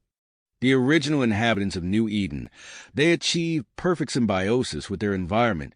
Using this bioharmonic technology, they could adapt to extreme planetary changes, even expand to other worlds. This revelation sparked a glimmer of interest in Krell's eyes. If what you say is true, this could indeed be of great interest to the Council, he said slowly. But we would need assurances, proof that this process can be safely contained and studied. Roger was about to respond when alarms blared from the control panel. A group of biosignatures was approaching rapidly, their energy signatures erratic and hostile. We've got incoming, Phoebe warned, her hands flying over the controls. It's Jeremiah Frost and his extremists. They've changed. Their biosignatures are off the charts. As if in response to the threat, the Guardian entity hummed to life. The ground around them began to shift and reform, organic fortifications sprouting from the earth. Biomechanical sentinels emerged, their forms a perfect blend of technology and living tissue. Roger turned to Krell, his expression grave. Ambassador, we need to deal with this threat. Please, return to your shuttle where it's safe. We'll continue this discussion once we've secured the area. As Krell retreated, Roger and Phoebe stepped out to face the oncoming attack. The air crackled with bioharmonic energy as Frost's forces came into view, their bodies twisted and enhanced by the planet's transformation. Frost himself stood at the forefront, his eyes glowing with unnatural power. Hand over control of the Guardian, he demanded, his voice resonating with newfound authority. We'll put an end to this transformation and return New Eden to its natural state. Roger and Phoebe exchanged a determined look, their bodies pulsing with intense bioharmonic energy. As they prepared to defend the Guardian entity, they knew that the outcome of this confrontation would shape the future of New Eden and potentially the course of human and Zephyrian evolution. The battle that was about to unfold would test the limits of their newly acquired abilities and their willpower to guide their people through this unprecedented transformation. Crisis. As Roger and Phoebe faced off against Frost and his transformed followers, the air crackled with bioharmonic energy. The battle was intense, with both sides unleashing their newfound abilities in a dazzling display of power. Frost hurled bolts of crackling energy, while his followers manipulated the very ground beneath their feet. Roger and Phoebe worked in tandem, their movements synchronized as they deflected attacks and countered with their own. The Guardian entity's defenses whirred to life, organic turrets firing pulses of bioharmonic energy to keep Frost's forces at bay. As the conflict reached its peak, Roger felt a surge of power coursing through his body. He raised his hands, channeling the energy of the Guardian entity itself. A wave of bioharmonic force erupted from his palms, washing over Frost and his followers. The attackers stumbled, their enhanced abilities temporarily nullified by the pulse. Seizing the opportunity, Phoebe reached out with her mind, connecting to the transformed flora around them. Vines burst from the ground, ensnaring Frost and his companions. With a final, concentrated effort, Roger and Phoebe combined their powers, creating a bioharmonic field that rendered the attackers unconscious. As the dust settled, Roger and Phoebe stood victorious but exhausted. They turned to each other, ready to assess the damage, when they noticed something extraordinary happening to their bodies. Roger's skin began to shimmer, intricate patterns forming and pulsing with bioharmonic energy. The light danced across his form, creating a mesmerizing display of color and movement. Phoebe gasped as she felt her own body changing. Her feather-like appendages elongated, taking on a crystalline structure that refracted the light around her. "Roger, look," Phoebe said, her voice filled with wonder as she examined her transformed limbs. Roger nodded, equally amazed by the changes. "I feel different, more connected to everything around us."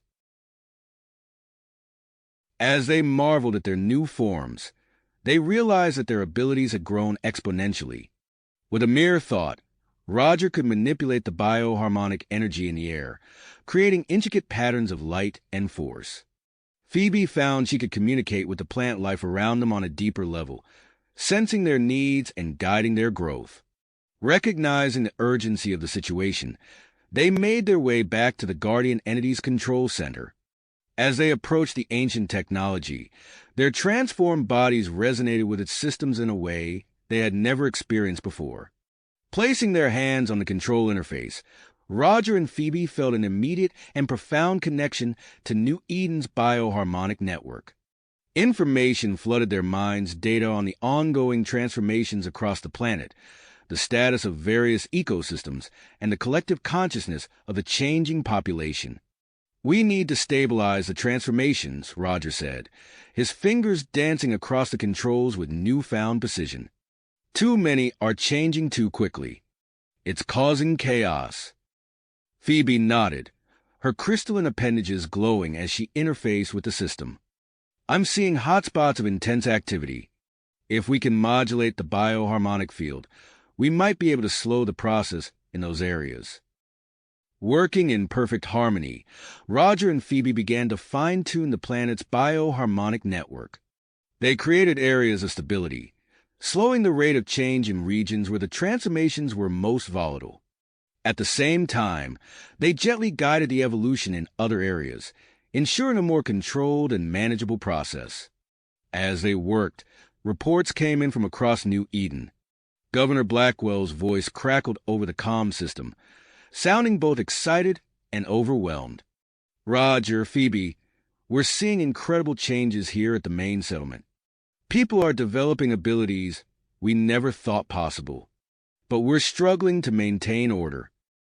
Matriarch Zilla's voice joined in, her tone measured but urgent.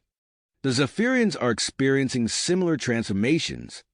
We need guidance on how to proceed." Roger and Phoebe exchanged a glance, understanding the weight of their responsibility. "Governor Matriarch," Roger responded, "we're working on stabilizing the situation planet-wide. In the meantime, we suggest establishing adaptation centers. Safe spaces where those undergoing changes can learn to control their new abilities. Agreed, Phoebe added. Lyra's experience with bioharmonic manipulation could be invaluable. She could help train others to manage their transformations. As they continued their work, Colonel Stone's gruff voice cut through the comm channel. We've got a situation with some of the more volatile transformations. Need a way to contain individuals who can't control their abilities yet. Roger's mind raced, processing the information flowing through the Guardian entity systems. Colonel, we're sending you schematics for modified bioharmonic containment fields. They should allow you to safely isolate those individuals until they can be helped. As Roger and Phoebe coordinated efforts across New Eden, Dr. Thompson and Dr. Vex made a breakthrough in their analysis of the Guardian entity's historical records. Dr. Thompson's excited voice filled the control center. Roger, Phoebe, you won't believe what we found.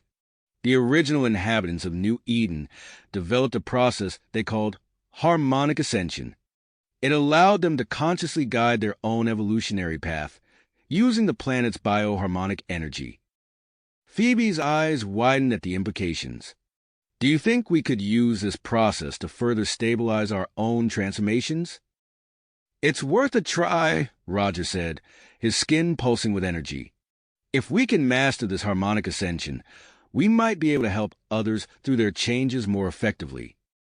With perseverance, Roger and Phoebe made their way to a special chamber within the Guardian entity, guided by the information in the historical records. As they entered, the walls hummed with concentrated bioharmonic energy. Are you ready? Roger asked, reaching out to take Phoebe's hand. Phoebe nodded, her crystalline appendages shimmering. Together, as they initiated the harmonic ascension process, waves of bioharmonic energy washed over them. Their bodies began to change once more, becoming more fluid and adaptable. Roger felt his consciousness expanding, connecting with the very essence of New Eden's ecosystem. Phoebe experienced a similar sensation, her mind reaching out to touch the collective awareness of the planet's flora and fauna. When the process completed, Roger and Phoebe emerged transformed. Their appearances had stabilized into a harmonious blend of human, Zephyrian, and the advanced species that once inhabited New Eden. Bioharmonic energy radiated from their forms, allowing them to manipulate their environment with mere thoughts. As they stepped out of the chamber, they were met by the concerned face of Ambassador Krell, who had witnessed their transformation through the chamber's viewing port. "What have you done?" Krell asked, his voice a mix of awe and apprehension. Roger and Phoebe exchanged a glance, feeling the power of their new forms and the responsibility that came with it. They knew that their journey was not nearly finished, and that the true test of their abilities and the future of New Eden was just beginning. Roger and Phoebe turned to face Ambassador Krell, their new forms radiating with bioharmonic energy. "Ambassador," Roger began, his voice resonating with newfound authority, "we've unlocked the key to stabilizing the transformations. This is the next step in our evolution, one that will allow us to guide New Eden through this crisis." Krell's antennae twitched nervously as he studied their altered appearances. "The Council will want a full report on these developments. This goes beyond anything we anticipated." "We understand your concerns," Phoebe said, her crystalline appendages shimmering. "But we need to act quickly to implement our plan and protect New Eden." Over the next few weeks, Roger and Phoebe worked tirelessly to establish a network of bioharmonic training facilities across the planet. These centers, integrated with the Guardian entity systems, became safe havens for humans and Zephyrians alike to explore their developing abilities under careful supervision. At the Central Adaptation Facility, Roger observed a group of newly transformed individuals learning to control their powers. A young woman with bioluminescent skin struggled to dim her glow, while a Zephyrian male nearby practiced manipulating small objects with his mind. "Remember," Roger instructed, his skin pulsing with energy as he demonstrated, "focus on the bioharmonic field around you. Feel its ebb and flow. Your abilities are an extension of that energy. As the training progressed, Roger and Phoebe began identifying individuals with exceptional control and potential. They approached these candidates with a proposition: to join New Eden's first line of defense against external threats. In a secure briefing room, Roger addressed the assembled group of evolved humans and Zephyrians. You've been chosen for your unique abilities and dedication to New Eden's future. As Harmonic Guardians, you'll undergo intensive training to harness your powers for planetary protection. The room buzzed with excitement and nervous energy as the recruits absorbed this information. A tall, muscular man with bark-like skin raised his hand. "Sir, what kind of threats are we preparing for?" Roger's expression turned serious. As New Eden's importance in the galactic community grows, so does the risk of exploitation. We've already detected attempts to smuggle bioharmonic materials off-world. Your first mission will be to help us put a stop to this. While Roger and Phoebe focused on planetary defense, Governor Blackwell and Matriarch Zilla worked to establish a joint human-Zephyrian diplomatic corps. They met with Ambassador Krell in the newly constructed Interspecies Cooperation Center to discuss the growing interstellar interest in New Eden. The number of diplomatic missions and trade delegations requesting visits has tripled in the past month, Governor Blackwell reported, scrolling through a holographic display of pending requests. Matriarch Zilla nodded, her feathers ruffling with concern. "We must be cautious. Not all who come to New Eden have our best interests at heart." Ambassador Krell leaned forward, his compound eyes reflecting the light of the holograms. The Council is prepared to offer additional support in managing these relations. However, we must insist on maintaining oversight of all bioharmonic research conducted here. As the diplomatic efforts continued, Roger received an urgent message from one of his intelligence operatives. He quickly assembled a team of Harmonic Guardians for a briefing. "We've uncovered evidence of a black market operation smuggling bioharmonic materials off-world," Roger explained, projecting a map of New Eden with a pulsing red near the polar region. "Our intel suggests they've established a hidden base here. We're going to shut it down." The team moved out, using their evolved abilities to traverse the harsh polar landscape with ease. As they approached the smuggler's base, Roger signaled for silence. The facility was heavily guarded, with advanced energy weapons visible on the perimeter. "All right, team," Roger whispered, his skin camouflaging to match the icy surroundings. "Remember your training. We go in fast and hard. Neutralize their weapons and secure any bioharmonic materials you find." On Roger's signal, the Harmonic Guardian sprang into action. A Guardian with enhanced speed raced around the perimeter, disarming guards before they could react. Another used his ability to manipulate metal to jam the smuggler's weapons. Roger led the charge into the main facility, using his bioharmonic powers to override security systems. As they fought their way through the base, they discovered labs filled with strange, pulsating crystals and vials of glowing liquid. "This is worse than we thought," Roger said, examining the materials. "They're not just smuggling raw bioharmonic energy. They're refining it into some kind of concentrated form." As the team secured the facility and rounded up the smugglers, Roger received an urgent communication from Phoebe back at the Guardian Entity's control center. "Roger, we've got a situation." Phoebe's voice crackled through the comm system. "Jeremiah Frost and his followers have infiltrated one of the adaptation centers. They're holding hostages and demanding access to the Guardian Entity's core systems." Roger's eyes widened as he processed the information. He turned to his team, their faces reflecting the gravity of the situation. "Secure these prisoners and this facility. I need to get back to the main settlement immediately." As Roger raced back to coordinate with Phoebe, he knew that the challenges facing New Eden were just the beginning. The fate of their evolving world hung in the balance, and the true test of their new abilities was about to begin. Roger's mind raced as he sped back to the main settlement, the icy landscape blurring past him. The situation at the Adaptation Center was deteriorating rapidly, and he knew that every second counted. As he approached the outskirts of the settlement, Phoebe's voice crackled through his comm unit.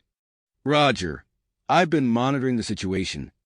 The bioharmonic energy levels at the center are reaching critical levels.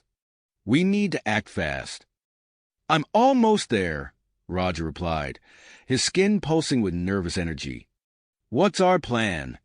"We'll need to initiate a bioharmonic singularity procedure," Phoebe said, her voice tight with tension.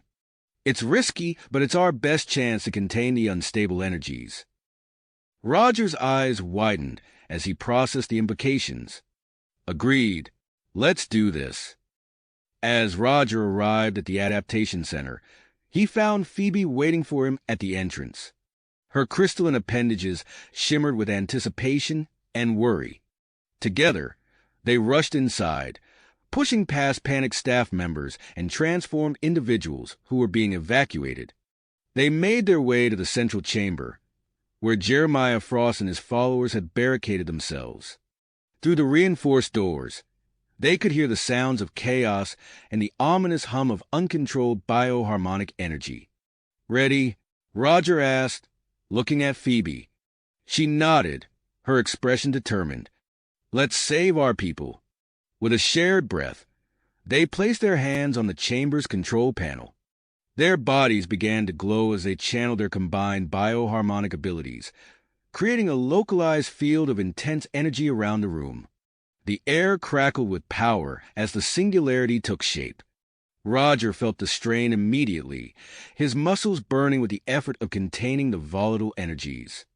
Beside him, Phoebe gritted her teeth, her crystalline form vibrating with the effort. Inside the chamber, Jeremiah Frost and his followers found themselves engulfed in a swirling vortex of bioharmonic energy. Their attempts to resist were futile, as the singularity neutralized the dangerous fluctuations, drawing the excess energy into itself.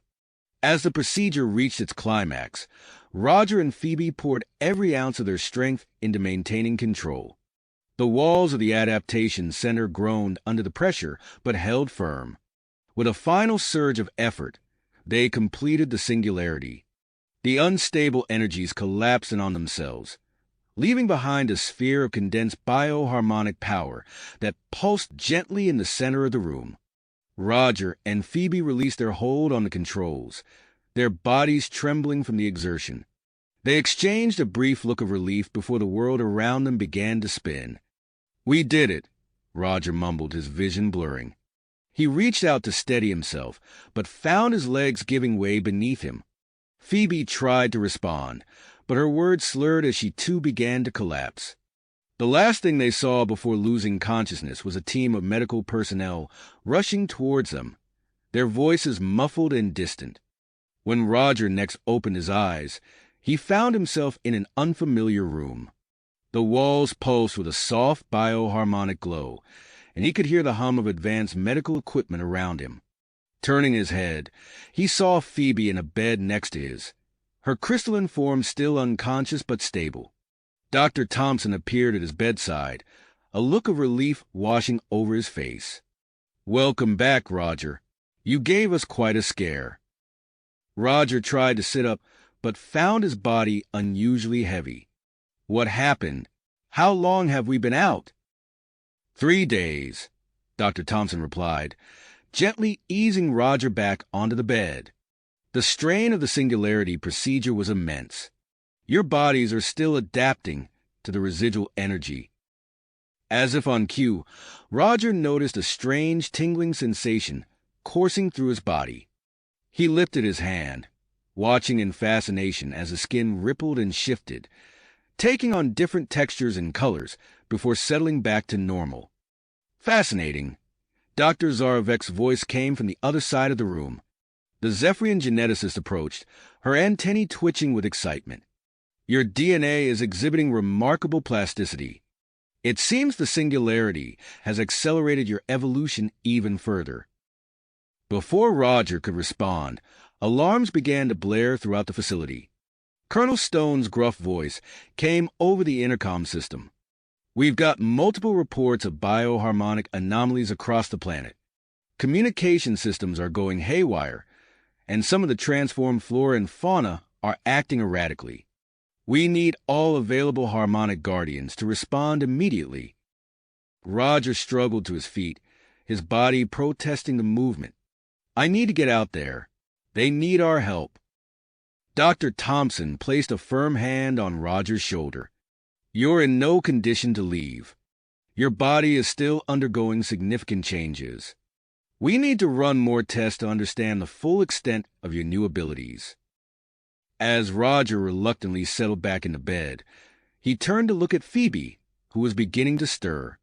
Her eyes fluttered open, and for a moment, they shared a look of understanding. Something had changed within them, something profound. Dr. Thompson, Phoebe said, her voice weak but clear, we need to tell you about the visions we had while we were unconscious. We saw New Eden's past, and perhaps its future. As the medical team gathered around to hear their account, Roger closed his eyes, focusing on the new sensations coursing through his body. He could feel the bioharmonic energy of New Eden pulsing around him, stronger and more vivid than ever before. Whatever challenges lay ahead, he knew that he and Phoebe were now more deeply connected to the planet than ever before. Outside the medical facility, the sky above New Eden flickered with strange, multicolored auroras, a visible manifestation of the bioharmonic anomalies spreading across the planet. As the harmonic guardians mobilized to face this new threat, the true test of New Eden's future was just beginning. The fate of their evolving world hung in the balance, and the true test of their new abilities was about to begin. Roger's mind raced as he sped back to the main settlement, the icy landscape blurring past him. The situation at the adaptation center was deteriorating rapidly, and he knew that every second counted. As the crisis at the adaptation center unfolded, a new development caught the attention of New Eden's leadership.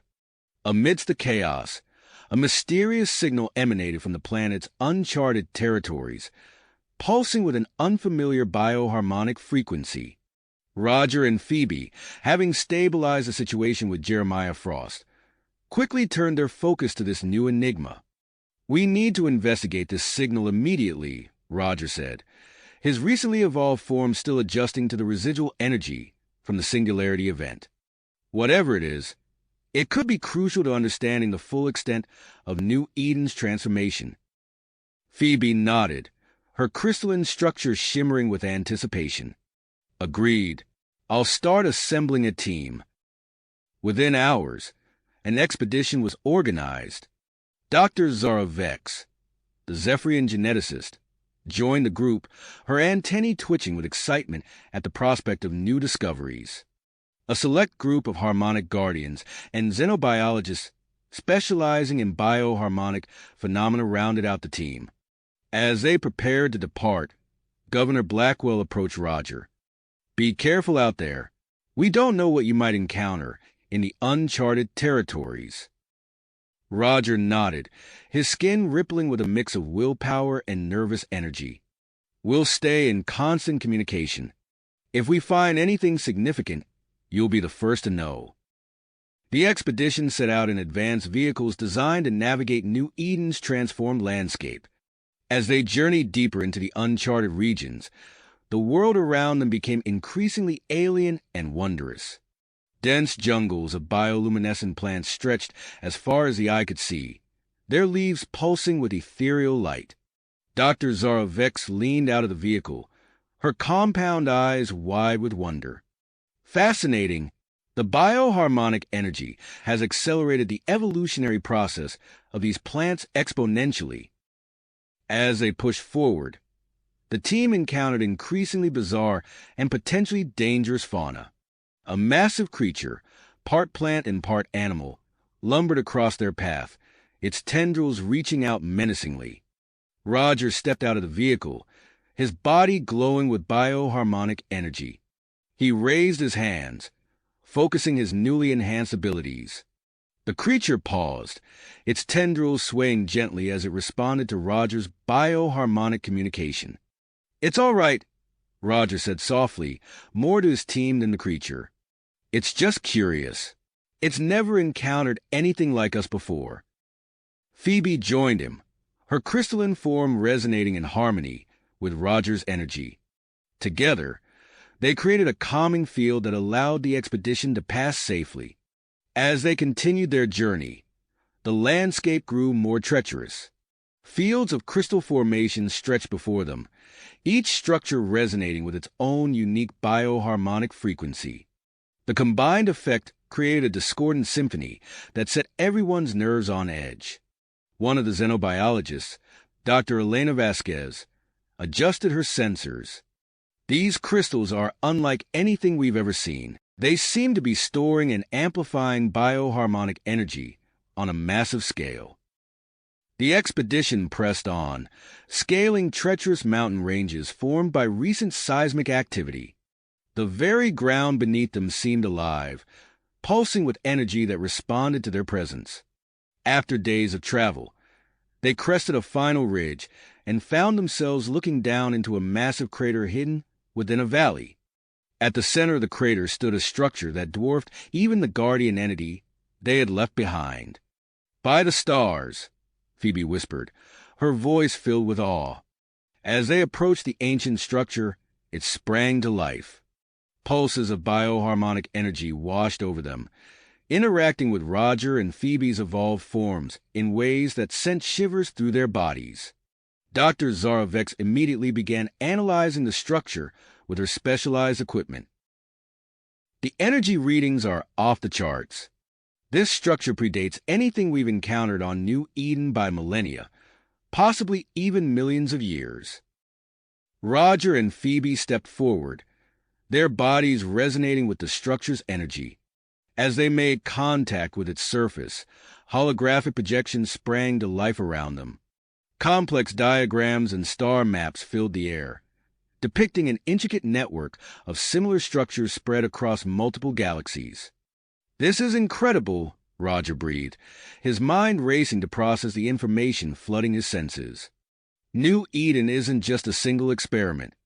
It's part of a vast galactic-scale system for evolutionary development. As the team explored further, they discovered a hidden chamber filled with preserved genetic samples. Thousands of vials lined the walls, each containing the essence of long-extinct species. Dr. Zarovek's antennae quivered with excitement as she examined the samples.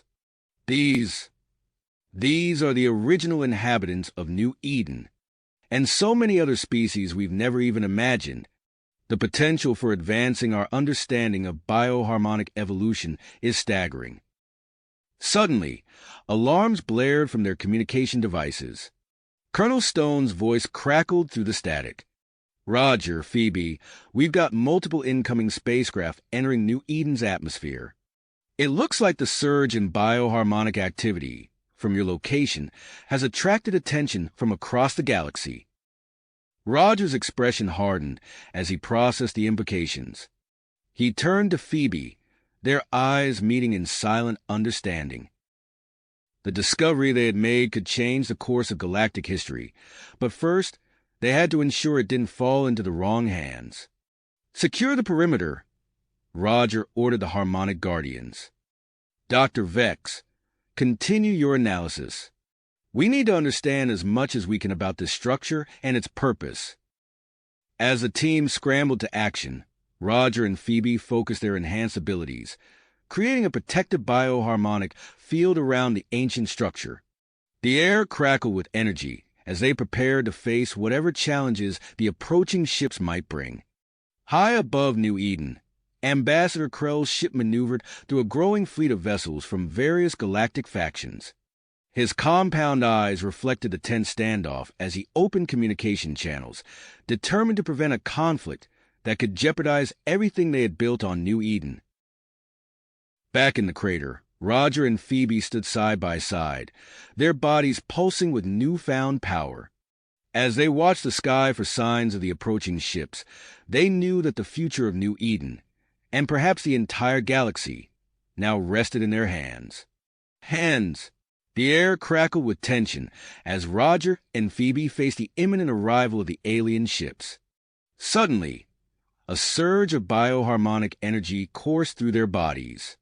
Roger gasped, his eyes widening as he felt a new connection forming with the planet itself.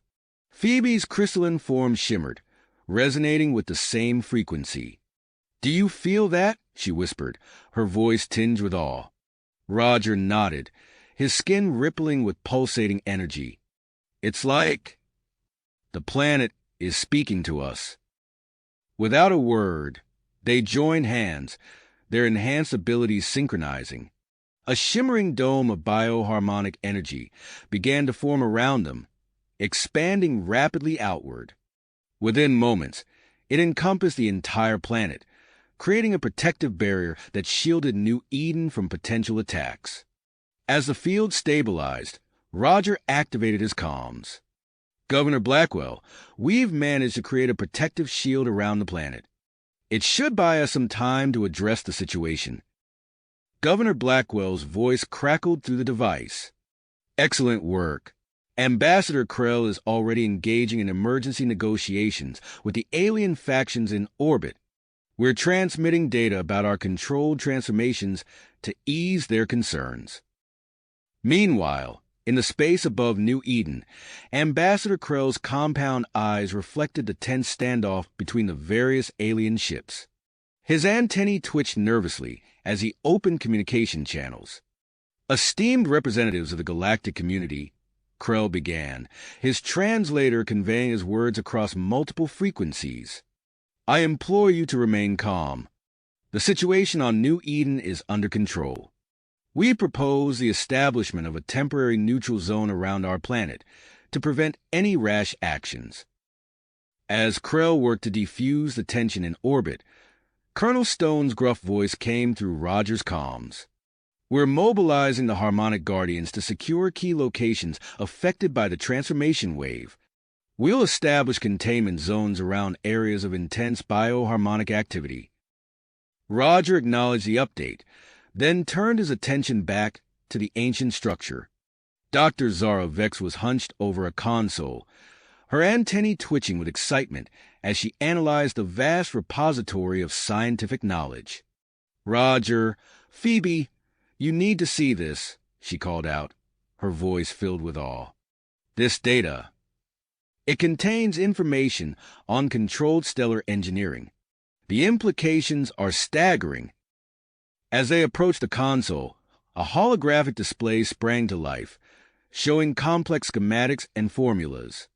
Roger's eyes widened as he began to grasp the significance of the information.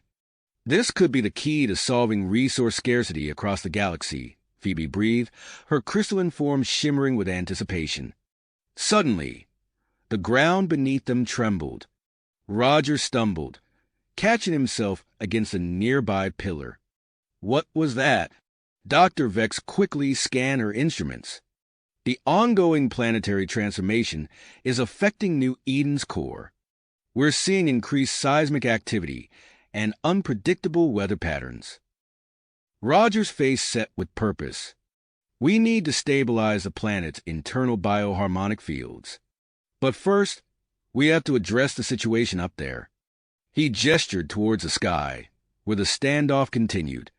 As if on cue, Governor Blackwell's voice came through their comms once more. "Roger, Phoebe, we have a new development. A group of extremist Zephyrians led by someone named Zyla has attempted a coup on their homeworld. They're demanding full access to our bioharmonic technology." Phoebe's crystalline form pulsed with concern. This could destabilize the entire negotiation process. Roger nodded grimly.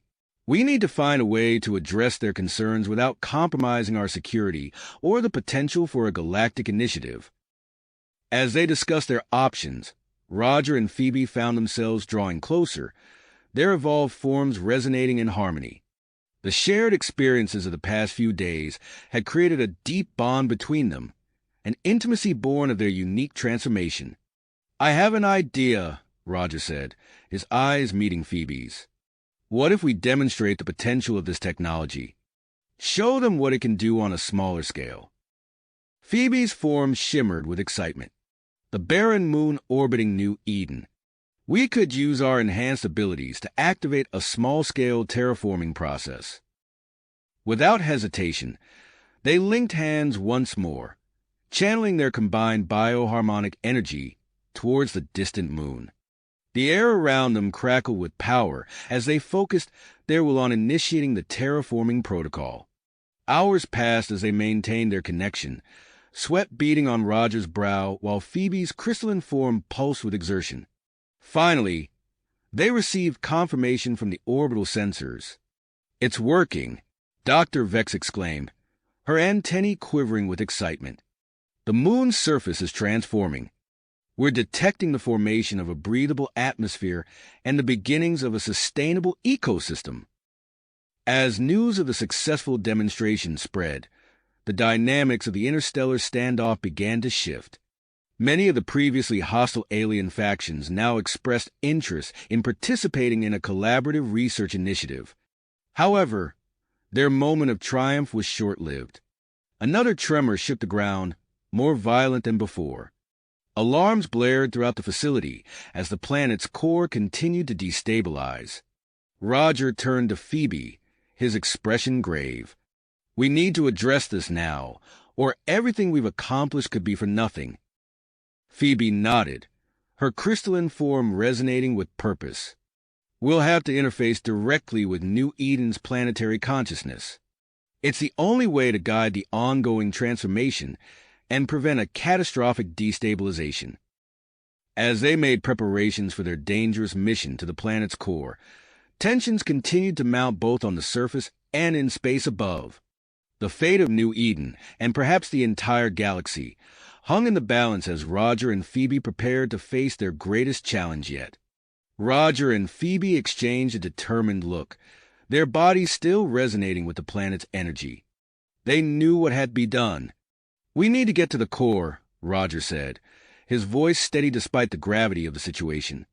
Phoebe nodded, her crystalline form shimmering with anticipation. "Let's go."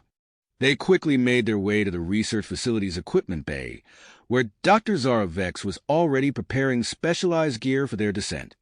The xenobiologist's antennae twitched with excitement as she presented them with sleek, form-fitting suits. "These bioharmonic suits should protect you from extreme conditions at the planet's core," Dr. Vex explained, her voice filled with pride. "I've incorporated data from the ancient repository to enhance your abilities and provide maximum protection." As Roger and Phoebe donned the suits, they felt an immediate surge of power. The suits seemed to amplify their already formidable abilities, creating a perfect symbiosis between their evolved forms and the advanced technology. Before departing, they briefed Governor Blackwell, Matriarch Zilla, and Colonel Stone on their plan. The gravity of the situation was evident in the tense expressions of the assembled leaders. "We'll maintain contact using these long-range bioharmonic transmitters," Roger explained, holding up a small device. "They should work even through the planet's dense layers." Colonel Stone nodded gruffly. "We'll keep things under control up here. Just focus on stabilizing that core." With final preparations complete, Roger and Phoebe boarded a modified drilling vehicle. The machine hummed to life, its advanced systems designed to tunnel through the planet's crust at incredible speeds. As they began their descent, the world outside the vehicle's viewports quickly gave way to solid rock. The drill's bioharmonic resonators allowed them to pass through the planet's layers with minimal resistance, creating a tunnel that sealed itself behind them. Hours passed as they journeyed deeper into New Eden's bowels. The temperature rose steadily, and the pressure increased to levels that would have crushed an unprotected human in seconds. Thanks to their suits and evolved physiology, Roger and Phoebe remained unharmed. As they approached the planet's outer core, they encountered their first major obstacle.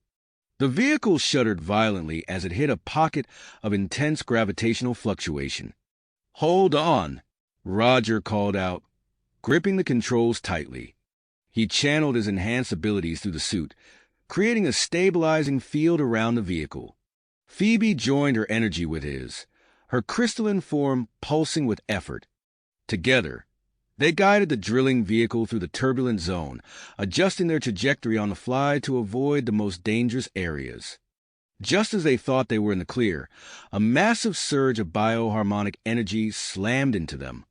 Alarms blared throughout the cabin as the vehicle's system struggled to compensate.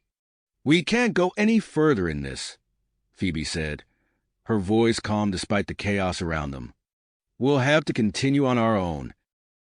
Roger nodded in agreement. They activated their suits' full protective measures and prepared to exit the vehicle. As the airlock cycled open, they were hit by a wave of heat and pressure that would have instantly vaporized them without their specialized gear. Pushing off from the vehicle, Roger and Phoebe began to swim through the molten material of the outer core. Their suits' bioharmonic fields allowed them to move with surprising ease, guided by the pulsing energy patterns emanating from the planet's center. As they descended further, the energy around them grew more intense. Massive currents of molten material swirled past them, carrying pockets of crystallized elements that refracted the bioharmonic energy in dazzling displays. Finally, they reached the boundary between the outer and inner core. Before them loomed a sight that took their breath away, a colossal crystalline structure pulsing with bioharmonic energy. This, they realized, must be the physical manifestation of New Eden's planetary consciousness. Roger and Phoebe approached the crystal, their bodies resonating in harmony with its energy. As they drew closer, they felt a pull, as if the planet itself was inviting them to make contact. Without hesitation, they placed their hands on the crystalline surface. Instantly, their minds were flooded with information, connecting them directly to the planet's consciousness. They saw the entirety of New Eden's transformation, from its original state to its current, evolving form. Working in perfect synchronization, Roger and Phoebe began the complex process of energy manipulation. They channeled their abilities through the crystal, working to stabilize the core's bioharmonic fields and guide the ongoing planetary transformation. As they worked, a shared vision unfolded before them. They saw New Eden's potential future, a thriving world where humans, Zephyrians, and other alien species coexisted in harmony. The planet pulsed with life. Its inhabitants adapted to harness its unique energies in ways they could scarcely imagine. The vision filled them with renewed commitment. Hours passed as they tirelessly manipulated the planet's energy fields, their evolved bodies pushed to their limits. The strain of maintaining constant interface with the planetary consciousness was immense, but they pressed on, knowing the fate of New Eden hung in the balance. As they neared completion of the stabilization process, Roger and Phoebe made a startling discovery. Hidden within the planet's energy patterns were traces of a much larger, galactic-scale event.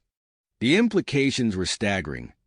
New Eden's transformation was not an isolated incident, but part of a coordinated effort to reshape life across the cosmos. With this new information weighing heavily on their minds, Roger and Phoebe prepared to conclude their mission. They knew their discoveries would have far-reaching consequences for New Eden and its role in the galactic community. As they began their ascent back to the surface, their bodies weary but their spirits high, they remained unaware of the new challenges and opportunities that awaited them. The stabilization of New Eden's core was just the beginning of a journey that would reshape not only their world, but potentially the entire galaxy. They remained unaware of the new challenges and opportunities that awaited them. The stabilization of New Eden's core was just the beginning of a journey that would reshape not only their world, but potentially the entire cosmos. As Roger and Phoebe began their ascent from the planet's core, a sudden surge of bioharmonic energy engulfed them.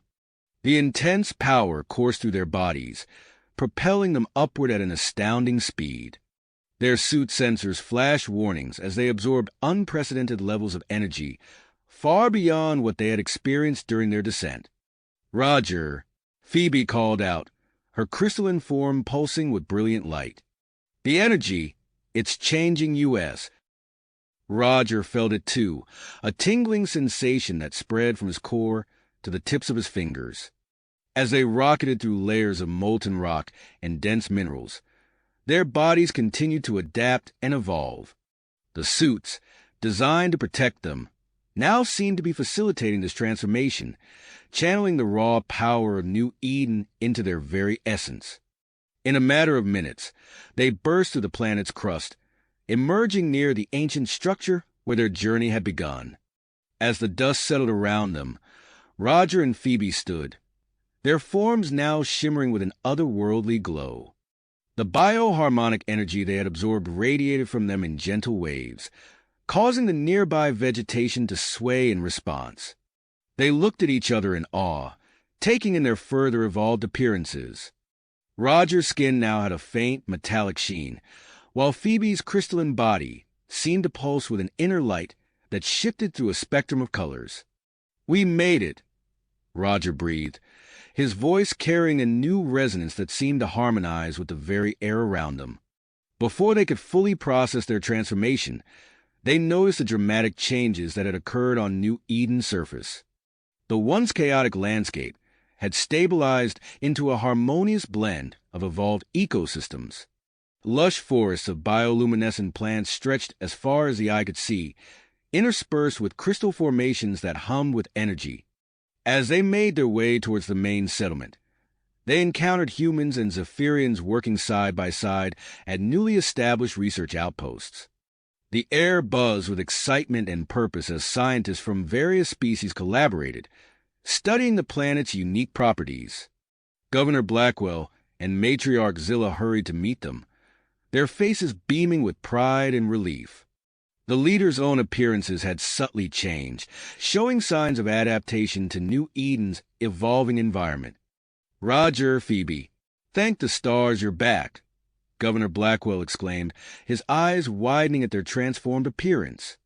"You've missed quite a bit while you were gone." Matriarch Zilla nodded, her tentacles swaying with excitement. The Interstellar Bioharmonic Research Center has been officially established. Representatives from multiple galactic factions are already here, collaborating on groundbreaking projects.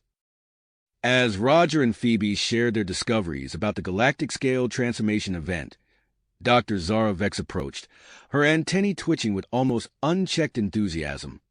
"You're not going to believe this," she said, holding up a data pad.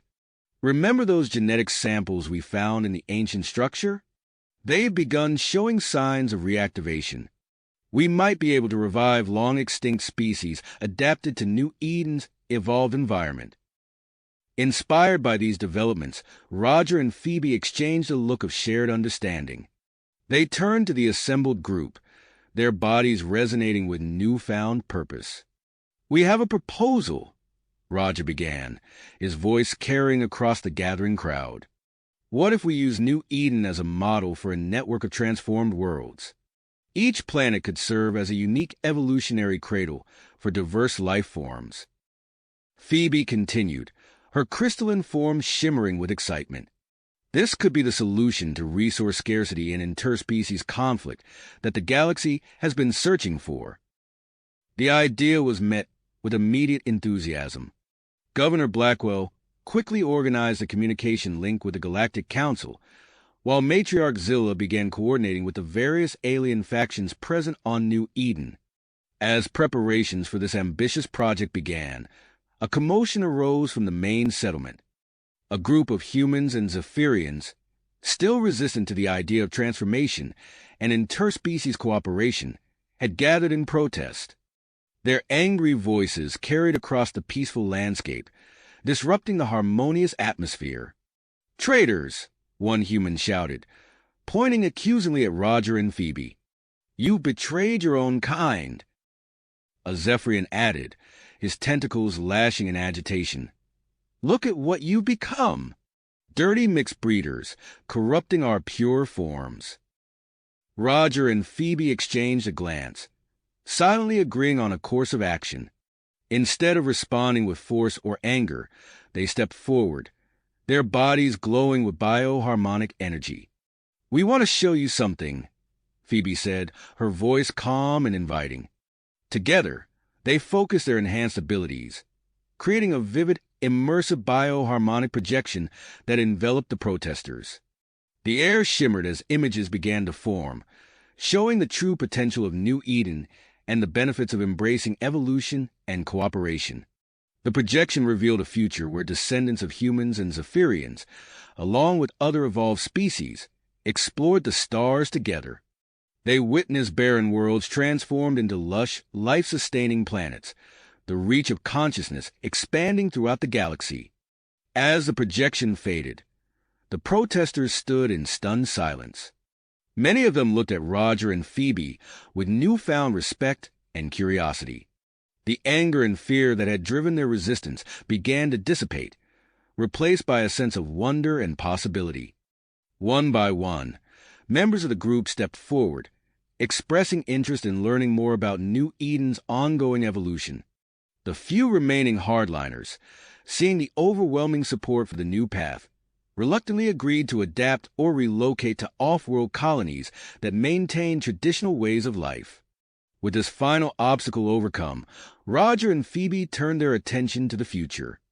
They approached Dr. Zara Vex, who was busy analyzing data from their latest transformation.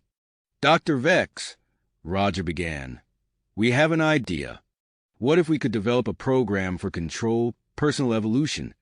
Something that would allow individuals to safely guide their own transformations in harmony with New Eden's environment."